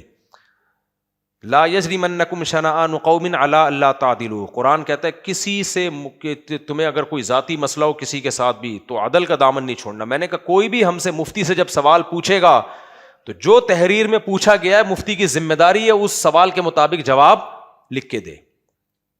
سمجھ رہے کہ نہیں سمجھ رہے؟ تو میں نے کہا بھائی جو بھی فتویٰ، جو سوال آئے گا ہم نے اس کے مطابق جواب دینا ہے. بنوریا والوں نے بھی جواب دیا کہ گستاخی نہیں ہے، میں بھی جواب دیا ریٹرن میں کہ گستاخ. حالانکہ اس فتوے کے بعد جو مجھے دھمکیاں ملی ہیں اور جو میں نے ویڈیو بیان ریکارڈ کروایا ہے، ٹھیک ٹھاک دھمکیاں ملی ہیں ہمیں. تو میں نے انجینئر کو اس لیے فیور نہیں کیا تھا کہ انجینئر نے مجھے فیور کیا. انجینئر مجھے فیور کرتا یا نہیں کرتا، میں نے پھر بھی اس مسئلے میں کس کو فیور دینا تھا؟ اس مسئلے میں اتنا کہ 295C نہیں لگتی اس پہ، یہ گستاخی نہیں ہے، اتنا بس، اس سے زیادہ نہیں. تو اور باقی جو انجینئر مرزا نے جو کہا کہ یعنی کہ میں مفتی صاحب کو ہم نے فیور دیا تھا، تو مجھے نہیں لگتا کہ وہ آپ نے مجھے فیور دیا تھا. آپ نے تو بار بار یہ لفظ دہرایا ہے کہ گستاخی تو کی ہے، گستاخی تو کی ہے، تو بس فیور کہاں رہ گیا؟ جو گستاخ قرار دے دیا تو فیور کیا رہ گیا؟ باقی میں پھر یہ شکریہ ادا کرتا ہوں کہ انجینئر صاحب نے جیل سے نکلنے کے بعد میرا شکریہ ادا کیا، یہ بھی اچھی بات ہے. میں نہیں چاہتا دوبارہ سے پھر وہی نفرتیں پہلے جنگیں چھڑیں. جو علمی بات ہے، ہم تو شروع سے یہ کہہ رہے ہیں کہ جو دلائل ہیں ان کا جواب کس سے ہونا چاہیے؟ دلائل سے ہونا چاہیے. تو بس اس حد تک رہے, طنز نہ ہو, ایک دوسرے کی پگڑیاں نہ اچھالی جائیں. تو دلائل سے جو جواب دیے ہیں, آئندہ بھی مجھے لگا کہ کسی کلپ کا میں نے جواب دینا ہے تو دلائل کی دنیا میں انشاءاللہ وہ جواب دوں گا, اور وہ ایک دوسرے کے احترام کے ساتھ دلائل سے ہی جواب چلتا رہے تو یہ زیادہ اچھا ہے میرا خیال. اس میں کیا فرق ہے؟ شادیوں میں ہوٹل میں, شادیوں میں مخلوط ماحول میں جانا جائز ہے ناجائز ہے, تو ہوٹلوں میں مخلوط ماحول میں جانا کیوں جائز ہے؟ دیکھو, ہوٹلوں میں مخلوط ماحول میں جانا ایسے ہے جیسے آپ بس میں جب بیٹھے ہو, سفر کرنا آپ کی مجبوری ہے. تو سفر میں اب جہاز میں بھی آپ جاتے ہو, مخلوط ماحول ہوتا ہے نا, وہ آپ کے کنٹرول میں نہیں ہے, اس کو گناہ کی محفل نہیں کہا جائے گا, اور مجبوری بھی ہے, سفر تو کرنا ہے ٹرین میں جہاز میں. اسی طرح خریداری میں جب آپ بازار جاتے ہو تو مخلوط ماحول ہوتا ہے نا, لیکن اب یہ نہیں ہے کہ آپ کیونکہ انٹیاں بھی آئی ہوئی ہیں تو اب آپ دکان پہ نہیں جاؤ. تو چونکہ خریداری کرنا, سفر کرنا, ہوٹل میں کھانا کھانا, یہ بنیادی حقوق میں سے ہے. تفریحی مقامات پہ جانا یہ بھی بنیادی حقوق میں سے ہے. جبکہ جو شادی ہے نا, جس نے شادی کی ہے, یہ ولیمہ کیا ہے, تو اس کے ولیمے میں جانا یہ آپ کے حقوق میں سے نہیں, بنیادی حقوق میں سے, اس کا حق ادا کرنے کے لیے آپ جا رہے ہو. یا آپ کس کو خوش کرنے کے لیے جا رہے ہو؟ اس کو خوش کرنے کے لیے جا رہے ہو, یہ آپ کی بنیادی ضرورت نہیں ہے. تو اس کے ذمہ لازم ہے کہ آپ کو اگر وہ خوش کرنا چاہتا ہے, آپ کو اپنی شادی میں بلانا چاہتا ہے, تو آپ کے نظریات کا وہ احترام کرے, اور آپ اس کو یہ میسج دو کہ ہم مخلوط ماحول کو جائز نہیں سمجھتے. کیونکہ اگر آپ چلے گئے جبکہ آپ کی ضرورت بھی نہیں ہے, کچھ ولیمے اور شادیوں میں جانا کوئی ضرورت تھوڑی ہے آپ کی. آپ کہہ سکتے ہو رشتہ داری جوڑنا بھی تو شرعی ضرورت ہے.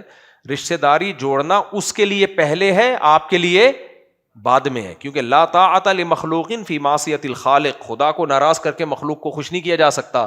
تو رشتہ داری توڑنے کا گناہ اس کو ہوگا, آپ کو نہیں ہوگا. اس کو گناہ ملے گا کہ بھائی میں نے کیوں گناہ کی محفل رکھی ہے, میں اس میں بلا رہا ہوں اور وہ نہیں آ رہا, رشتہ داری ٹوٹ رہی ہے, تو مجھے چاہیے کہ میں پارٹیشن کروں تاکہ وہ آئے. تو توڑنے کا گناہ کس کو ہوگا؟ اس کو ہوگا. تو خلاصہ یہی نکلا کہ ہوٹل میں کھانا کھانا یا جہازوں میں سفر یا شاپنگ یہ ضرورت ہے, شادی میں جانا کوئی ضرورت نہیں ہے. سمجھتے ہو کہ نہیں سمجھتے؟ کوئی ضرورت نہیں ہے. تو اگر کم از کم اتنا کر لو کہ اپنے لیے بول دو کہ میرے لیے الگ انتظام کر لو. عجیب بےہودگی کا ماحول ہوتا ہے جو مس گیدرنگ میں جو شادیاں ہو رہی ہوتی ہیں. کیوں کعبہ کو کپڑا پہنایا جاتا ہے, سونا چاندی لگا ہوتا ہے, کیا یہ اسراف نہیں ہے؟ یہ سعودی حکومت سے پوچھو. دوسرا سوال, سفید لباس پسندیدہ ہے تو کالا لباس کیوں ہے کعبہ کا کالا لباس اس لیے ہے کہ کالے رنگ پہ انسان کی نظر ٹھہر جاتی ہے. کعبہ کو دیکھنا بھی عبادت ہے محبت سے. سفید رنگ کو آپ زیادہ ٹائم دیکھ نہیں سکتے ہیں. جب جن علاقوں میں برف پڑتی ہے نا, ان سے جا کے پوچھیں, 3 دن کے بعد وہ اپنی آنکھیں مسل رہے ہوتے ہیں, اتنی آنکھوں کو تکلیف ہوتی ہے. تو وائٹ کلر زیادہ دیر تک دیکھا نہیں جا سکتا, یا لائٹ کلر وہ بھی. تو بلیک کلر پہ آپ گھنٹوں گھنٹوں نظریں ٹکا کے جما سکتے ہیں. تو بیت اللہ کو محبت سے دیکھنا بھی کیا ہے, یہ بھی عبادت ہے. تو وہاں تو لوگ جاتے ہیں بیت اللہ, تو اس میں آنکھیں ٹھنڈی رہتی ہیں بلیک کلر کو دیکھ کے. تو یہ ایک حکمت علماء نے بیان کی ہے, لیکن شریعت میں نہیں ہے, کوئی بھی کلر ہو سکتا ہے. تو بلیک کلر کی ایک یہ وجہ, نمایاں ہو جاتا ہے. آپ دیکھو نا, چاروں طرف سفید لائٹیں ہوتی ہیں, اس میں بلیک کلر الگ سا نمایاں نظر آ رہا ہوتا ہے بیت اللہ, ایک خوبصورتی ہوتی ہے اس میں. امی عائشہ رضی اللہ تعالیٰ عنہا پردے میں مردوں کو مسائل بتایا کرتی تھیں, عورتوں کو ہی کیوں نہ بتا دیتی کہ مردوں سے بات کرنے کی نوبت نہ آئے. اتنے واسطے جب ہوتے ہیں نا تو علم ضائع ہو جاتا ہے اس سے. پہلے وہ ان کو, پھر وہ ان کو, پھر وہ ان کو. گھریلو باتیں تھیں, صحابہ کرام دور دور سے تابعین سفر کر کے آیا کرتے تھے, اور ہر شخص کو اللہ نے ایک عمر دی ہے نا, اس عمر کے اندر اندر علم اس نے ٹرانسفر کرنا ہے. تو پھر واسطے جتنے بیچ میں آتے ہیں بات کچھ سے کچھ بن جاتی ہے. تو اس لیے اللہ تعالیٰ نے امہات المومنین کو حکم دیا کہ صحابہ آپ سے آئیں گے مسائل پوچھنے کے لیے, تو پردے میں ان کو مسائل کا جواب دیا کرو. تو وہ تاکہ علم پھیلے. اس سے ہمیں یہ بھی پتہ چلتا ہے کہ بعض دفعہ تکلفات میں اور تقوی کے اعلیٰ درجے پر عمل کرنے میں کام ہی ضائع ہو جاتا ہے. تو ہمیں پہلے کام کو فوکس کرنا ہے. جیسے یونیورسٹیوں میں مخلوط ماحول ہوتا ہے, ہم بیان کے لیے چلے جاتے ہیں, اس لیے کہ اگر ہم ان سے کہیں کہ یہ وہ نہیں ہوگا, ہمیں پتہ ہے بیان ہی نہیں ہوگا, تو پھر ملحد لوگ جائیں گے وہاں بیانات کریں گے, اور بالکل ہی ان کا تو کانسیپٹ ہی تبدیل ہو جائے گا, برباد ہو جائیں گے. تو وہاں بہت سی چیزیں برداشت کرنی پڑتی ہیں. تو امہات المومنین کو حکم دیا پردے میں مسائل بتا دیا کرو, کیونکہ وہ گھریلو مسائل زیادہ جانتی تھیں. ورنہ پہلے ایک ٹیم تیار ہوتی, پھر اس ٹیم میں کچھ شاگرد لائق ہوتے, کچھ اتنے اچھے شاگرد نہیں ہوتے, کچھ لوگ ایک بڑا مسئلہ کھڑا ہو جاتا, علم تو ضائع ہو جاتا. تو اسلام میں پھر اتنا تکلف نہیں روا رکھا گیا, بھائی چلو جو آپ کو آتا ہے وہ. تو لائن لگی ہوتی تھی سیدہ عائشہ کے. اور پتہ ہے ایک بڑی دلچسپ بات کیا ہوتی تھی, لوگ حضرت اسماء جو سیدہ عائشہ کی بہن تھی اپنے نومولود بچوں کو ان کا دودھ پلاتے تھے. کیوں پلاتے تھے؟ کہ امی عائشہ میرے بچے کی سگی خالہ بن جائیں, تاکہ یہ بچہ بڑا ہو کر خوب مسائل کا علم حاصل کرے پردے کے بغیر, کیونکہ پردے میں بھی بہرحال کچھ نہ کچھ تکلف ہوتا ہے کہ نہیں ہوتا. تو یہ ہوتا تھا تابعین میں, صحابہ میں, کہ بھائی ہم اپنے بچے کو دودھ پلوا دیتے ہیں تاکہ سیدہ عائشہ کیا بن جائیں, سگی خالہ بن جائیں. اور پھر بڑے ہو کر نا جب یہ بالغ ہوگا تو جائے گا وہیں گھر میں بیٹھ کے ان سے اپنی خالہ سے مسائل پوچھا کرے گا. یہ بھی ہوتا تھا, علم کی ایسی ہرس تھی ان لوگوں میں. سمجھتے ہو کہ نہیں سمجھتے؟ چلو بھائی